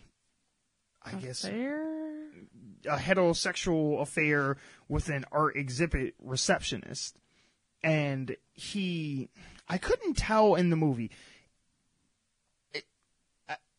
I've heard people talk about it, and they said his character was bi, but I got from it that his character was gay, in that this one woman was the exception to the rule. Yeah, that's what it felt like. Yeah, because it didn't seem to me like he was kind of jumping back and forth. It was just like he prefers men, but he has some, unexpected attraction to this woman in particular. Because there's a line where he's talking to her and he says, "You confuse me." Mm-hmm. And so that's kind of what I got from that. I didn't necessarily think that he was bi per se. But yeah, they have a fling going on the side, and like I said, he is a art critic, and we start to meet the other characters through him. And for the majority of the movie, the story as it is told through his lens. Like, he is the main protagonist of the movie, and everybody else are just supporting characters. But as it goes on, that kind of changes. Yeah. Like, the viewpoint of our avatar through the movie changes from character to character, and you kind of lose focus on, like, well, who is this movie about? Everybody. Yeah, pretty much. I mean, it is an ensemble, but it starts as if it's his movie. Mm-hmm. And he's the vessel that we're telling the story through. But that, by the end, that changes. I'm not going to lie. And this could just be me, but all the characters seem very stuffy and pretentious. And I know that's probably, like, the point, but it's hard for me to like any of them. Yeah. Let alone care when they die. Mm-hmm. Like, and I mean, there's no spoilers. If you've seen the trailer to the movie, you know this killer paintings. Like, that's the whole point. Like, you probably didn't watch the movie unless you knew what it was going to be about going into it. It makes it hard to build a relationship with anybody. Exactly. because there's this wall put up between you and the characters because of how they come across as people. And they're not... really cold. Yeah, really cold and calculating and manipulative and deceptive and, greedy. And I get to a point what I think they were trying to do. I think the whole point is you're not supposed to like these characters, but at the same time, and we'll get there. I'll be able to explain more in depth at the end, because I'm trying to tiptoe around some of this stuff. The story progresses to where the receptionist, she finds out that one of her tenants in or one of her neighbors in her apartment dies. And she finds out that he was a struggling artist that nobody had known about, and she finds his paintings and then goes and puts them out into the world, and everybody is kind of entranced by his work. Like, it's like, oh, this is the greatest thing. Like basically she found a bunch of fucking Picassos in like a rundown ass apartment and shit, and it was just like, okay. And it slowly is unveiled that there is some kind of curse and or haunting spirit type thing that is imbued with the paintings, and they are going for revenge or some kind of justice or something. I don't know. It was weird. Yeah. The movie does a really bad job of explaining why the paintings are killing people. Like I said, that synopsis explained more than the actual movie itself did. And yes, there are points where towards the end where they try to explain it, but I'm like, yeah, but you've contradicted that point earlier in the movie. Yeah. That, like I didn't... The whole movie is just confusing. Yeah. Like I said, it's really hard for me to, really talk about it. But one of the things that I found funny was, do you remember the scene where Jake Gyllenhaal, he's in a relationship already with the guy, and he has broken it off with him, and he's trying to confess his love to the girl, and he's telling her I've never felt like this about anybody else before, and yada yada yada. They've already been sleeping together at this point, but now he wants to be in a relationship now. And this is right after she finds the paintings, and he's like, you know, trying to like hold her hand and talk to her, and she like completely blows him off, and she's like, I found something. Oh yeah. I cracked up so hard at that because I was like, damn, like that was some cold-blooded ass shit. It was. And she is one of a few characters in the movie who you initially feel bad for and are rooting for because she doesn't come across like the rest of the characters, like this very... Like, she seemed nice. Right, like these very detached, you know, vile people that the rest of the characters in the movie are. But as the story progresses, you don't like her either. No. I'm like, she becomes just as bad as everybody else. Yeah.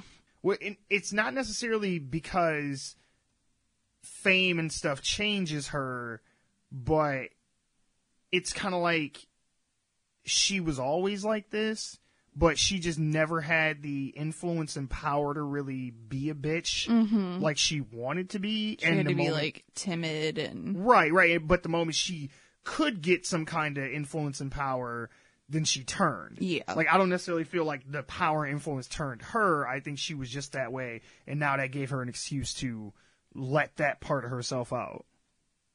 And there's a couple characters that end up that way. John Malkovich, like you said, he's in the movie as well. He plays a artist who is really popular, or was really popular in his heyday, but has kind of fallen off. He stopped drinking. Yeah, in recent times. Yeah. They make a joke about how he was an alcoholic, and, you know, now that he doesn't drink anymore, his art has suffered because of it and whatnot. And Renee Russo, she is the art curator, I believe is what her title would be. I think so. Yeah, and she runs the museum and stuff like that. And she has a interesting character arc throughout this as well. There's a few other actors in there. There's another receptionist girl who I don't know the actress's name, but she's actually in Stranger Things. She plays one of the characters in Stranger Things. It's the girl with the glasses. Yeah. The one that jumps from like boss to boss throughout the movie. Yeah, she's in Stranger Things. She's, I want to say, the sister of the boy who goes missing in the first season. Oh. But yeah, I know it's been a while since we watched Stranger Things. But yeah, she is in Stranger Things as well. And I like her as an actress. She didn't do much for me in this, though, because, I mean, she doesn't have a whole lot to do. No, not really. But she's got one thing going for her in this movie. Yeah. Interesting thing that I did find about this is how people reacted to the paintings. Like, they almost have like a drug-like effect on the people who view them. Like, they become almost like obsessed with them. Yeah. Because there's multiple points throughout the movie where you'll just see characters just staring at it for like hours, and it's just like, all right, man, like, I get it. Like, it's a good painting. Like, and I mean, I like art. When we went to Austin, we went to a museum and stuff, and I think I appreciated the art there more so than you did. Like, I like art, and I can appreciate it for what it is, but I'm not just, like, entranced in it. It was like, think, like, the Kingpin in that white painting in, like, the first season of Daredevil. Like, they were just, like, in that shit. And I'm just like, okay, man. After looking at it for a few seconds, I'm like, okay, I'm done. I looked at it. She's like, yep. You put some colors on the canvas. I saw it. Cool. She's like, shit ain't no Bob Ross. You impress me, you put some trees on this shit. Some happy trees. But like I was talking about with Renee Russo, she is damn near a supervillain in this, though. She is. Like, she's pretty much like the kingpin of this shit. Like, there's some power plays that she makes throughout this where I was just like, God damn, this bitch is cold-blooded. And yeah, but again, all the characters are kind of like that. Like, you don't like anybody. The interesting thing about the movie is how the other artists, though, how they responded to the painting. Because some of them, they started to feel like inadequate in their own abilities to be creative and being true to the art form and things like that. And then others were inspired by it to go and try and make something, I don't know, to either outdo that or to be more expressive than maybe they had prior to that. So it was interesting to see, like, how envy and competition and stuff like that, you know, what that does to creative people and what drives them to continue to be creative and what may make them shy away from it because they feel that they can't live up to this new standard, whatever that may be. What did you feel about some of the characters? I wanted to talk about, like, for example, I wanted to talk about Damrish. Damrish is the artist who made the Sphere exhibit, which, if you've seen the trailer or the movie, it's the big, like, it looks like a fucking It looks like ball the bearing Bean and shit. almost in Chicago, but Yeah. it's a sphere. Yeah, yeah. And you put your hand inside and you feel something, and everybody thought it was like the second coming of Jesus and stuff. What did you think about his character? You don't really see him a lot, but from the little bit we saw of him, I liked him. Now, do you feel that he was an exception to the rule of everybody's an asshole in this movie? He didn't act the same way as the other people did. Yeah, because he was new to the whole fame and all that shit. Like, I think he said he had only been, popular. He was like 6 months ago, I was, on the corner, whatever the fuck he was saying, and living on the streets. Right, and this, that, and the other, and now, he's, in lavish Beverly Hills and all this other shit, and he's like, this isn't, I guess it seemed like they were trying to make a statement like his character hadn't lost touch with who he was. Yeah. And what got him to that place, per se.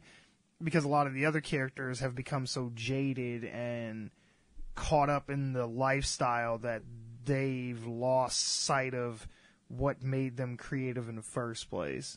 Yeah. How about our main character, Jake Gyllenhaal's character? What did you think about him? I liked him for the better half of the movie, but towards the end, I fell off. I didn't care for him because I thought he came across dickish from the beginning. Yeah. But I think of everybody, he had the most complexities to his character because of the stuff that was going on in his personal life and stuff like that with his relationships and everything. Then as the movie went on, I started to kind of feel bad for him because his life slowly begins to unravel the longer the movie goes on. Like, once the killings start, he seems to be the most affected by it, more so than anybody. Yeah, I agree. So I kind of get... I liked him, probably, though, because he is our main character. But if he would have been a supporting character, I'd be like, oh, yeah, fuck that. Now, let's talk about some of the kills.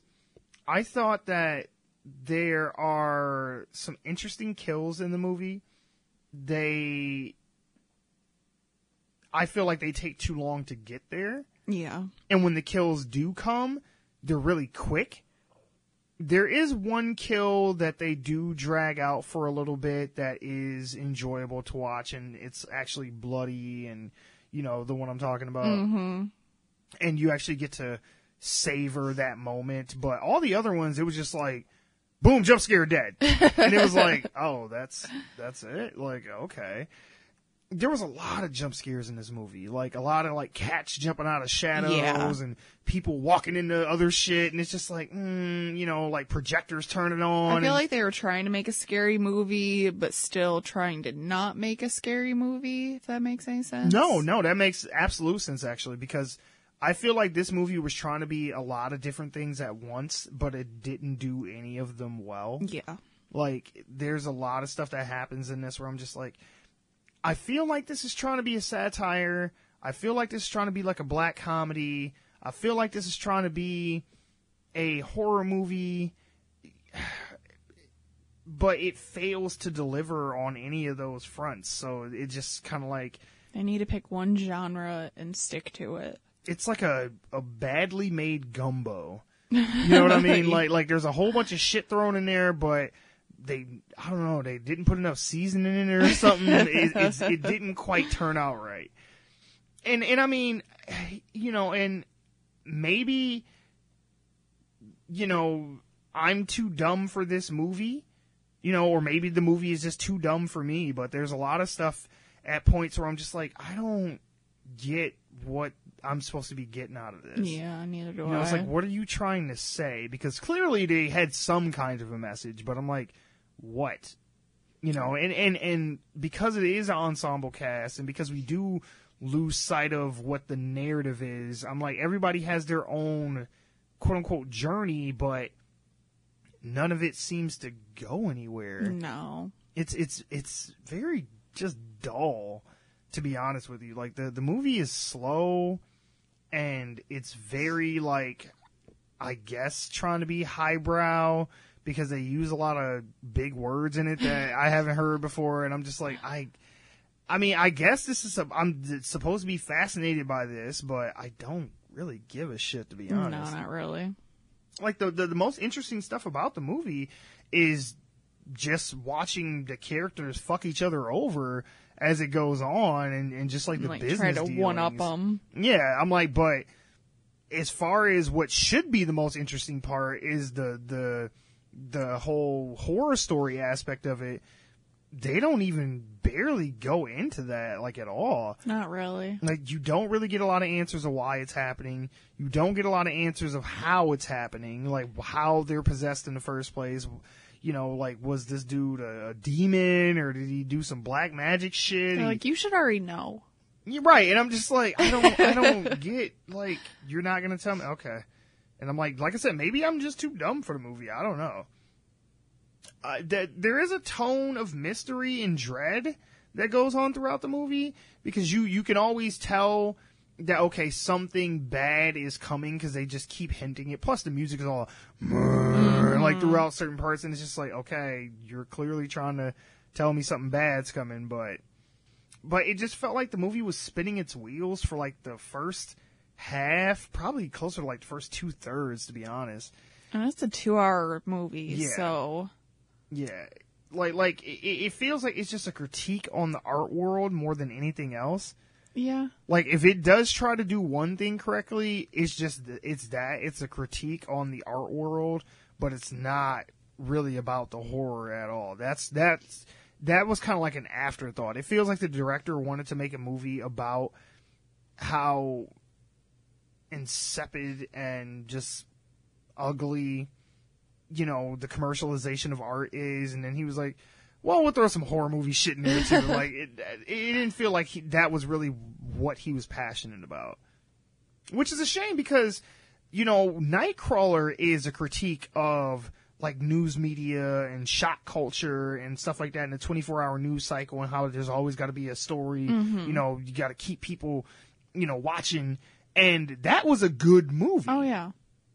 And it had two of the same actors in it, and it was directed by the same guy, and I'm pretty sure wrote by the same person as well, and that turned out miles better than this did, like, by a good margin. I don't know, I'm just disappointed, because I expected more.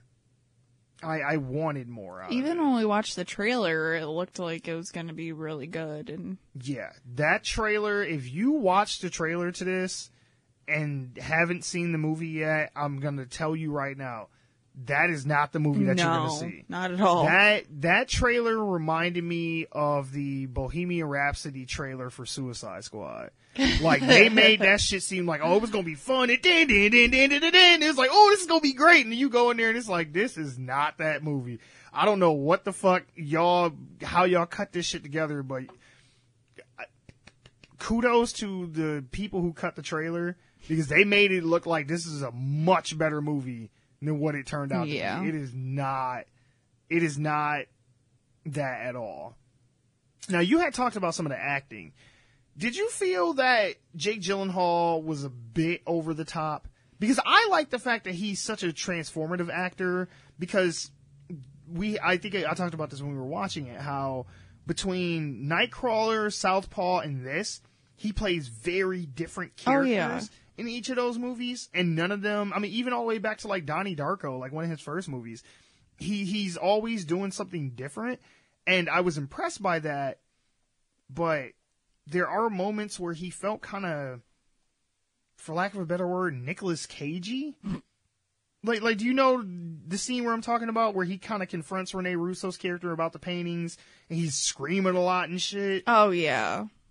Like, did you feel he was being over the top, like, or a little bit? But I think for his character, it worked. Do you though? Because he was so, and I mean, I don't know, maybe because maybe he's finally breaking down, but throughout the movie, he was always so certain about everything and so matter of fact. And he's like, "Oh yes, darling," and such, and the colors and all this other shit. I think the stress was just getting to him. Yeah. I guess people are dying and shit. So I mean, I guess that would, if anything, would get you to that point. I guess, yeah, you know, he's going a little crazy. Yeah, but it was funny because I cannot oversell how horrible these people are. There's a scene where they are at a funeral, and they are so horrible to the point where they are like arguing over art reviews and shit at the funeral. And like someone's arguing, like, a person just died. Right. They're like arguing over like the seating arrangements and who can sit where. And it's like, well, this is for friends and family. And it's like, well, I hired this motherfucker, so fuck you. And it's I just started his career. Right. And it's like, are you fucking serious right now? Like, nothing in the movie felt real. Like, nothing in this world is real. Like, the business dealings, not the relationships, not even the art. It's all fake. And what I mean by the art, not that it's not real art to someone, it's just that the ownership of said art and stuff like that, like, it's all bullshit. I mean, and maybe that's how it is in real life. I don't know. I felt like a lot of this shit was kind of exaggerated, but I'm like, hey, I'm not in the art world. I don't know. I don't live in LA. Maybe you watch a lot of Real Housewives and all this bullshit. It's very catty. Yeah, I'm like, is it very fake and oh yeah, facade-y like this is? Oh hell like yeah. Everybody's a frenemy, pretty much. You watch it. Yeah, to a degree. You know what they about. Yeah. I'm gonna say this too. The girl from Stranger Things, the little 22-year-old assistant, she is such a little disloyal ass, deceiving little bitch. I swear to God, she would in a heartbeat. And like I said, she was supposed to be like, oh, I'm just this, young girl from Michigan, just out here in Hollywood trying to make it and yada yada. And man, she would fucking throw you under the bus so fast. Well, not just that, but just give away like company secrets to competitors and shit. He's like, yeah, I work for such and such, and shit. You give me a job, I'll tell you everything you need to know. So you can just tear their whole business down. And it's like, God damn, like the fuck.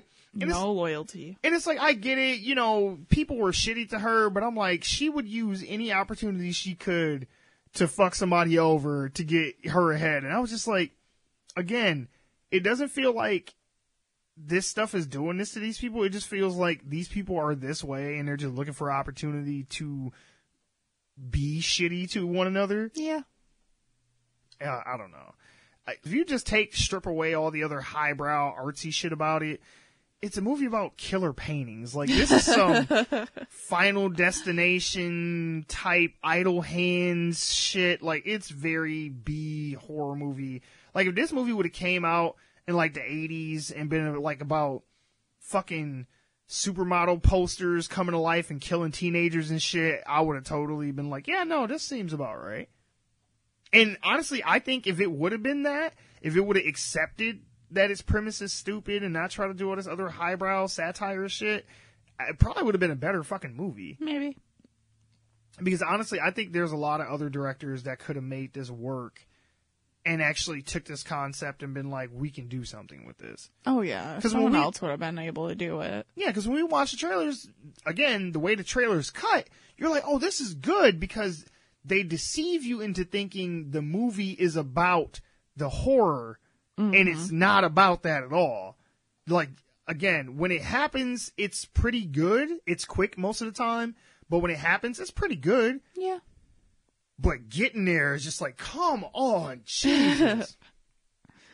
So, all right, rating time. I'll let you go ahead and go first. Now, we have a 5-tier rating system. It goes from really fucking liked it, meh, hated it, and really fucking hated it.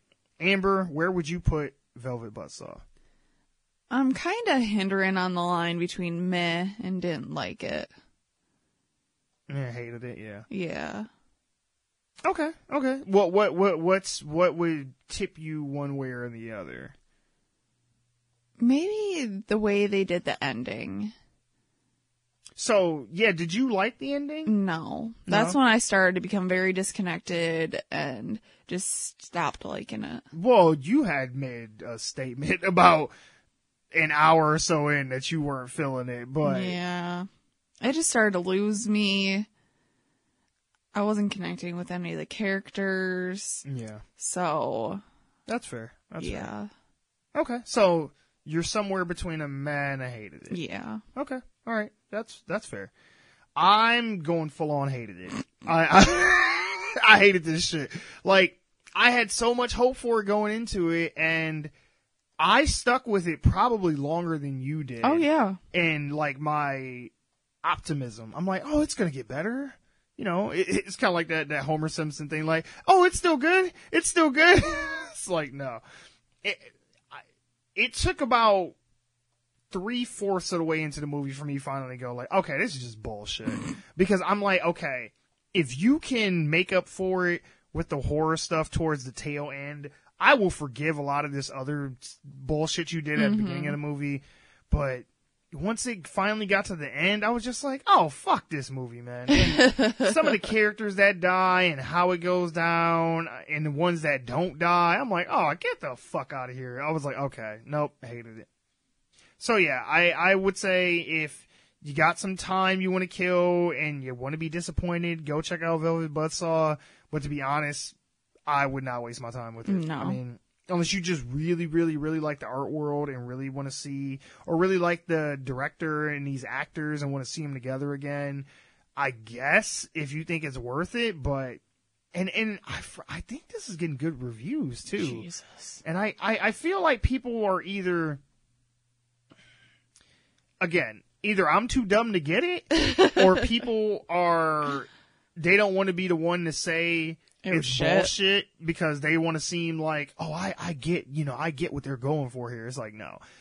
Not that I didn't flat out understand it. I get what they were trying to do. Mm-hmm. They just didn't do it well, and none of it meshed together, and nobody, I would think, would leave happy. Yeah. Like, if you were coming at it from I want to see a horror movie angle, you're definitely not going to be happy. If you're coming at it from I want to see a character study, I still don't think you're going to be happy, because characters pop in and out, disappear for long chunks where it's just like, I forgot you were in this. Like, oh, hey, John Malkovich. I was going to say, what happened to him? But yeah, so we're going to go into spoiler territory, so insert siren sound here.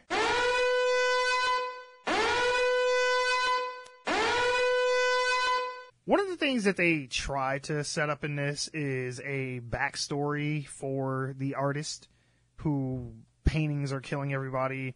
You talk about how he was like abused as a child, and then he came back and like killed his father years later, and he was put in this institution, and he was subjected to all these kinds of experiments and shit. And I'm like, oh, okay.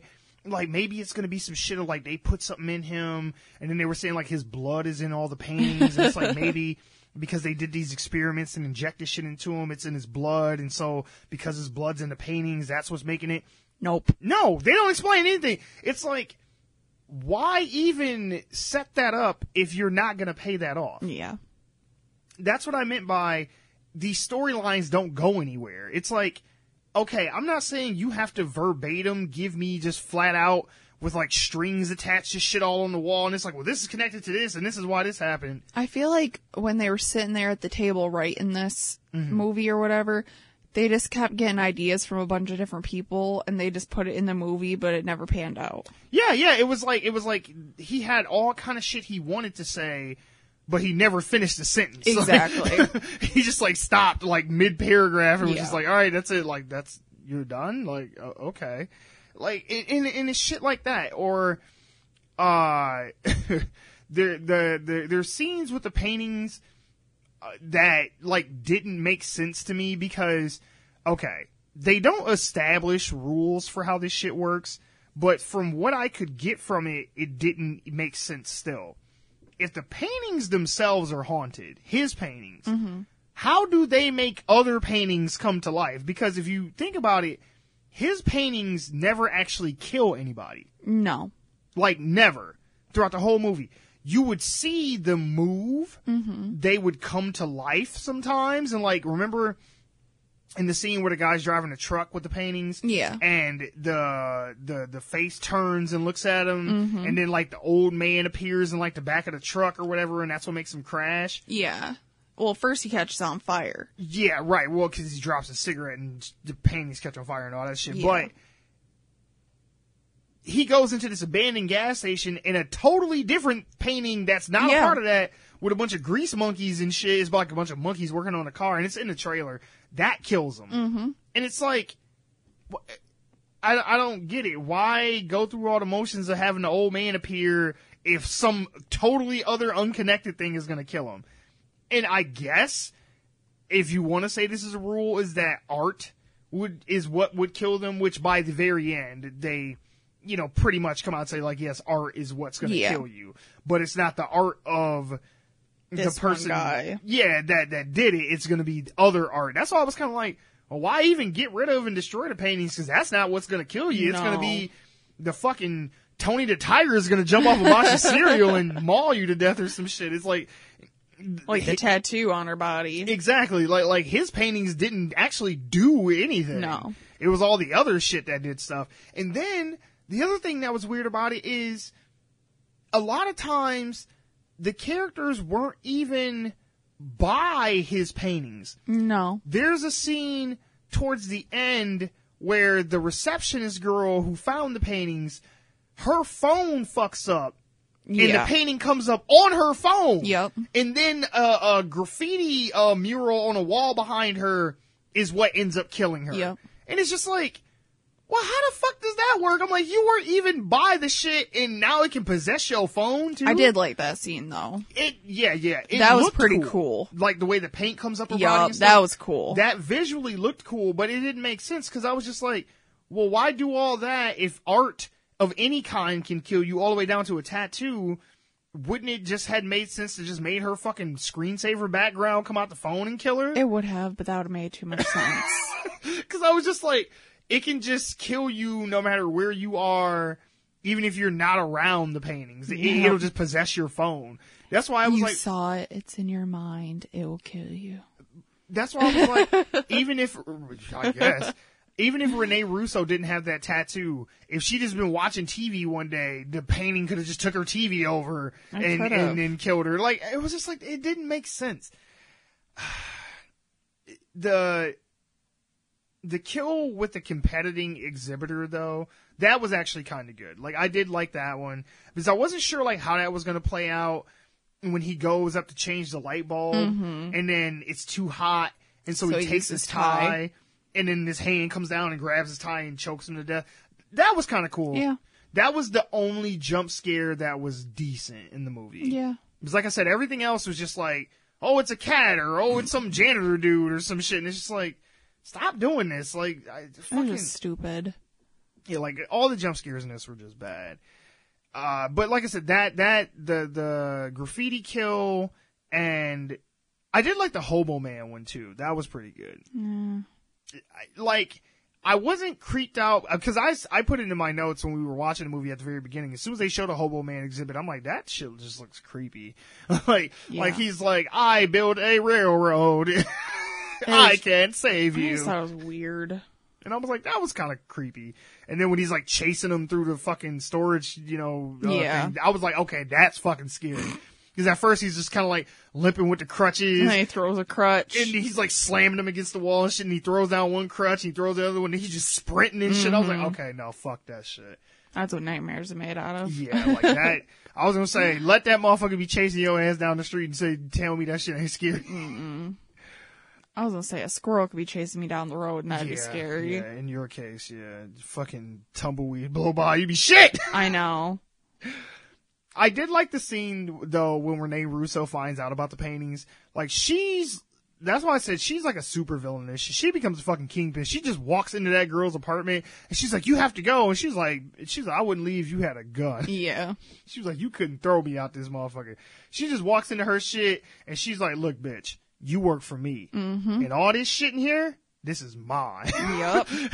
I own this shit. And she was like, if you don't like it, I'll sue the fuck out of your ass. Pretty much. And I was just like, damn. It's like, well, there you go.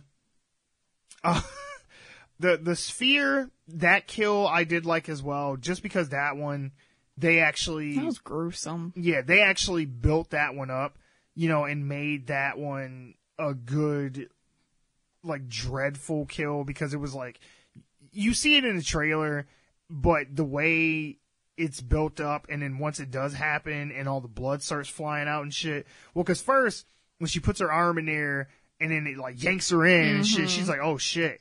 And then, you start hearing everything start crunching and shit, and then all the blood shoots out. I was like, that was a good kill. And the best part about that is how later the kids... That was so bad. Yeah,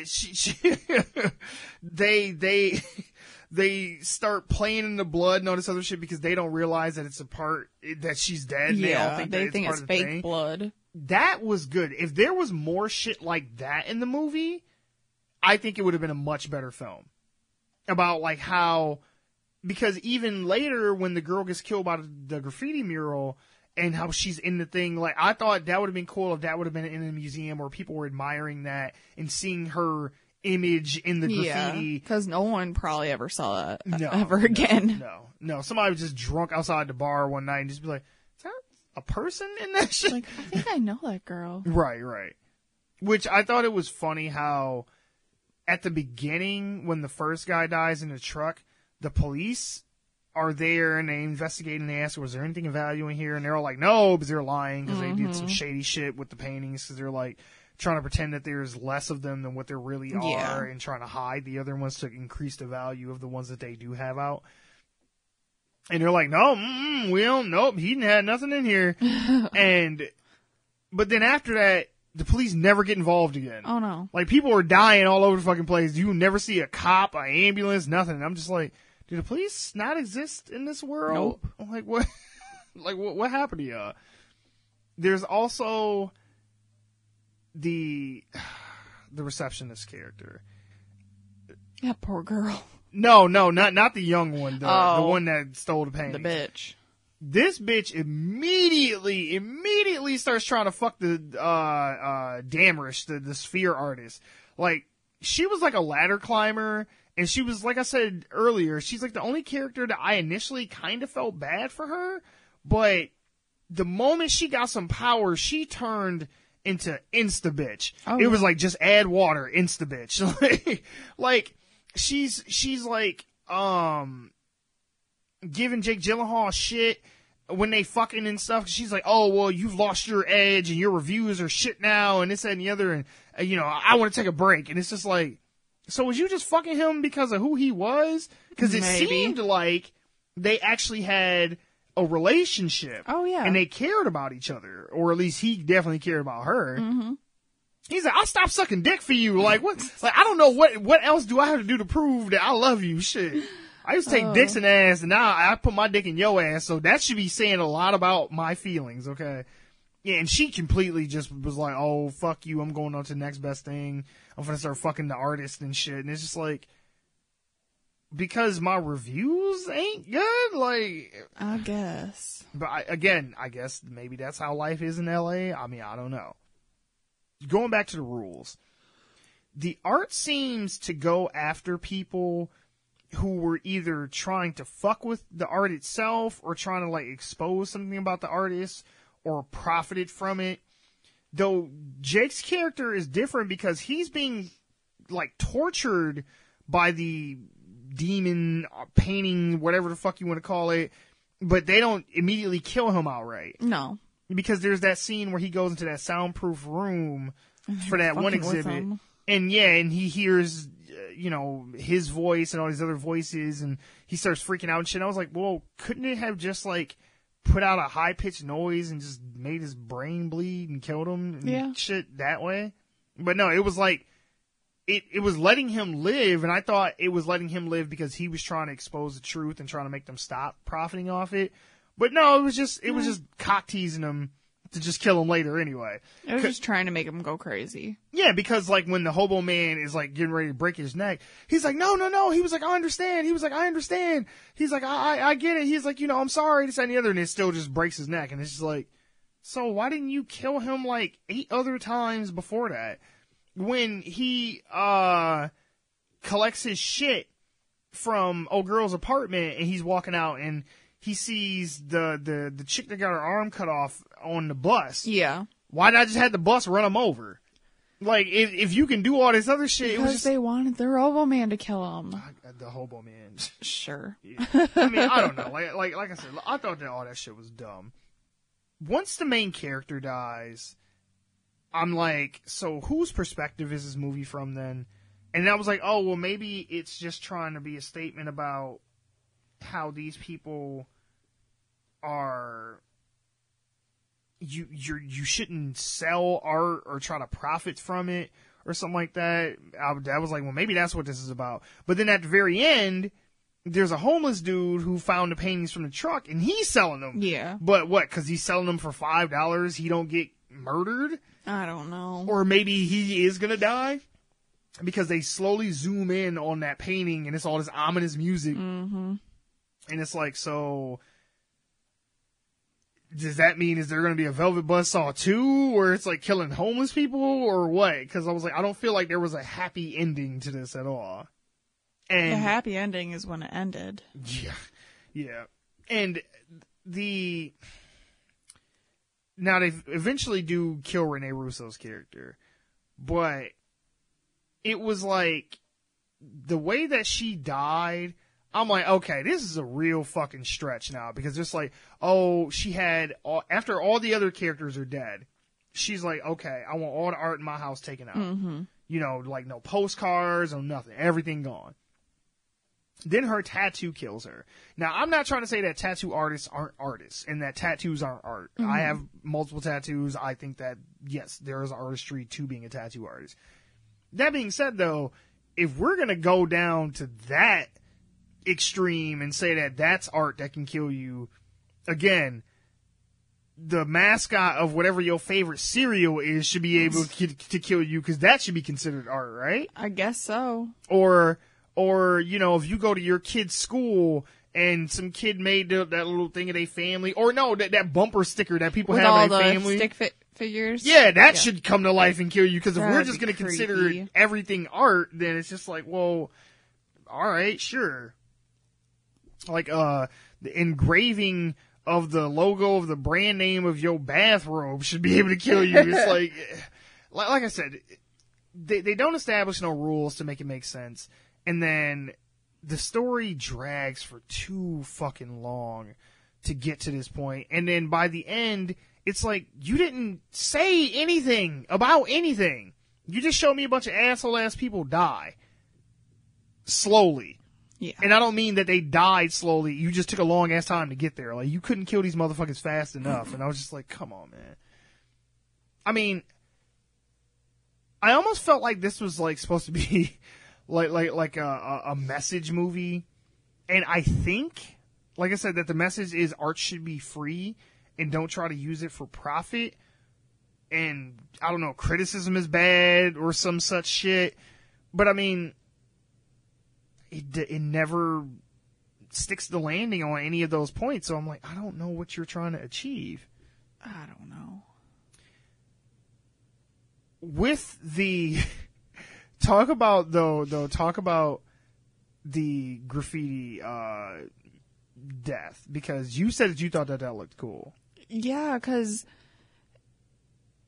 since it was like a graffiti wall, but she was imagining like she went into like an art studio or whatnot. Yeah. Well, I don't think she was imagining. The wall opened up. I guess, but she might have just been imagining that. So there was a bunch of paintings on the wall, and it like they started to bleed, like the colors started to bleed off, and then they started to like run up her body. So I just think the way like she was, it almost kind of looked like tiger stripes, almost the way it was running up her body, but that looked really cool. I like that too. I just thought it was dumb how she got there. Yeah. Because I was like, now you know where you are. Mm-hmm. You were in this alley. Your car is blocked by another car. And did the demon put the car there? Maybe. Is that why she couldn't leave? Because I'm like, you're in this alley, and then as she's on the phone, the wall opens up behind her and turns into a doorway into a museum, quote unquote.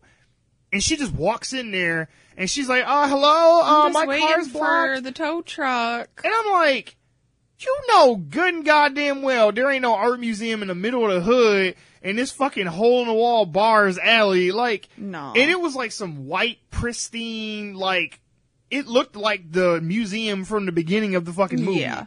And I'm just like, and every picture was graffiti. Mm-hmm. And I'm like, so what did you think this was? Like, I get it, she didn't believe in the spirits or whatever the fuck else, but it's like, why would you walk into that? Like, what? Did you think, this is some secret VIP, like it's a speakeasy museum and some shit, people don't know this is here, and I found some special shit. And I was just like, and it was the middle of the night, too. Yeah, like it shouldn't even be open. Right. It was, that was so dumb. So, but yeah, I mean, like I said, don't waste your time with this shit. Don't see it. Like, don't support this and make Netflix think that they did right by buying this movie, because I'm like, that's the thing, too. I haven't seen every Netflix movie that they've bought, but I feel like they're pretty consistent with their original shows. Mm-hmm. But their original movies are kind of hit or miss for me. Yeah. And when they buy movies, they really seem to be a miss. Because this I didn't like. The Cloverfield Paradox was a movie that they bought. Definitely didn't like that bullshit. I don't know. It just seems like, stay in-house. Like, stop buying these movies from these festivals and all this other bullshit, because I feel like, the Mowgli, they bought that because that was a Warner Brothers movie. That was supposed to come out in theaters, and then they gave it to Netflix, and we didn't like that. I'm just like, every time it seems like they buy a film and make it a Netflix film and not a Netflix original film, it just, I don't know. They all seem to be bad. I don't know. So yeah, Netflix, quit fucking up. That being said, guys, thank you for joining us for another one of our reviews. We may have something else for you next week, but until then, we will see you next time. Amber, tell the people bye. Bye. That is it for the show. Remember, you can always find us at our home at onegiantleapforgeeks.libsyn.com, or you can listen to us on iTunes, Spotify, Google Play Music, or really anywhere else you get your podcast. Make sure to show us some love, so go ahead and hit that like, subscribe, rate, follow, review, and all that shit. And if you've got any questions you want us to answer on the show, any comments, criticisms, or you just want to say hi, you can email us at officialoglfg@gmail.com. You can also find us on Twitter at GiantLeap, 4 Geeks, and on Facebook, Reddit, Tumblr, Instagram. Just search for One Giant Leap for Geeks. All right, have a good night. Bye.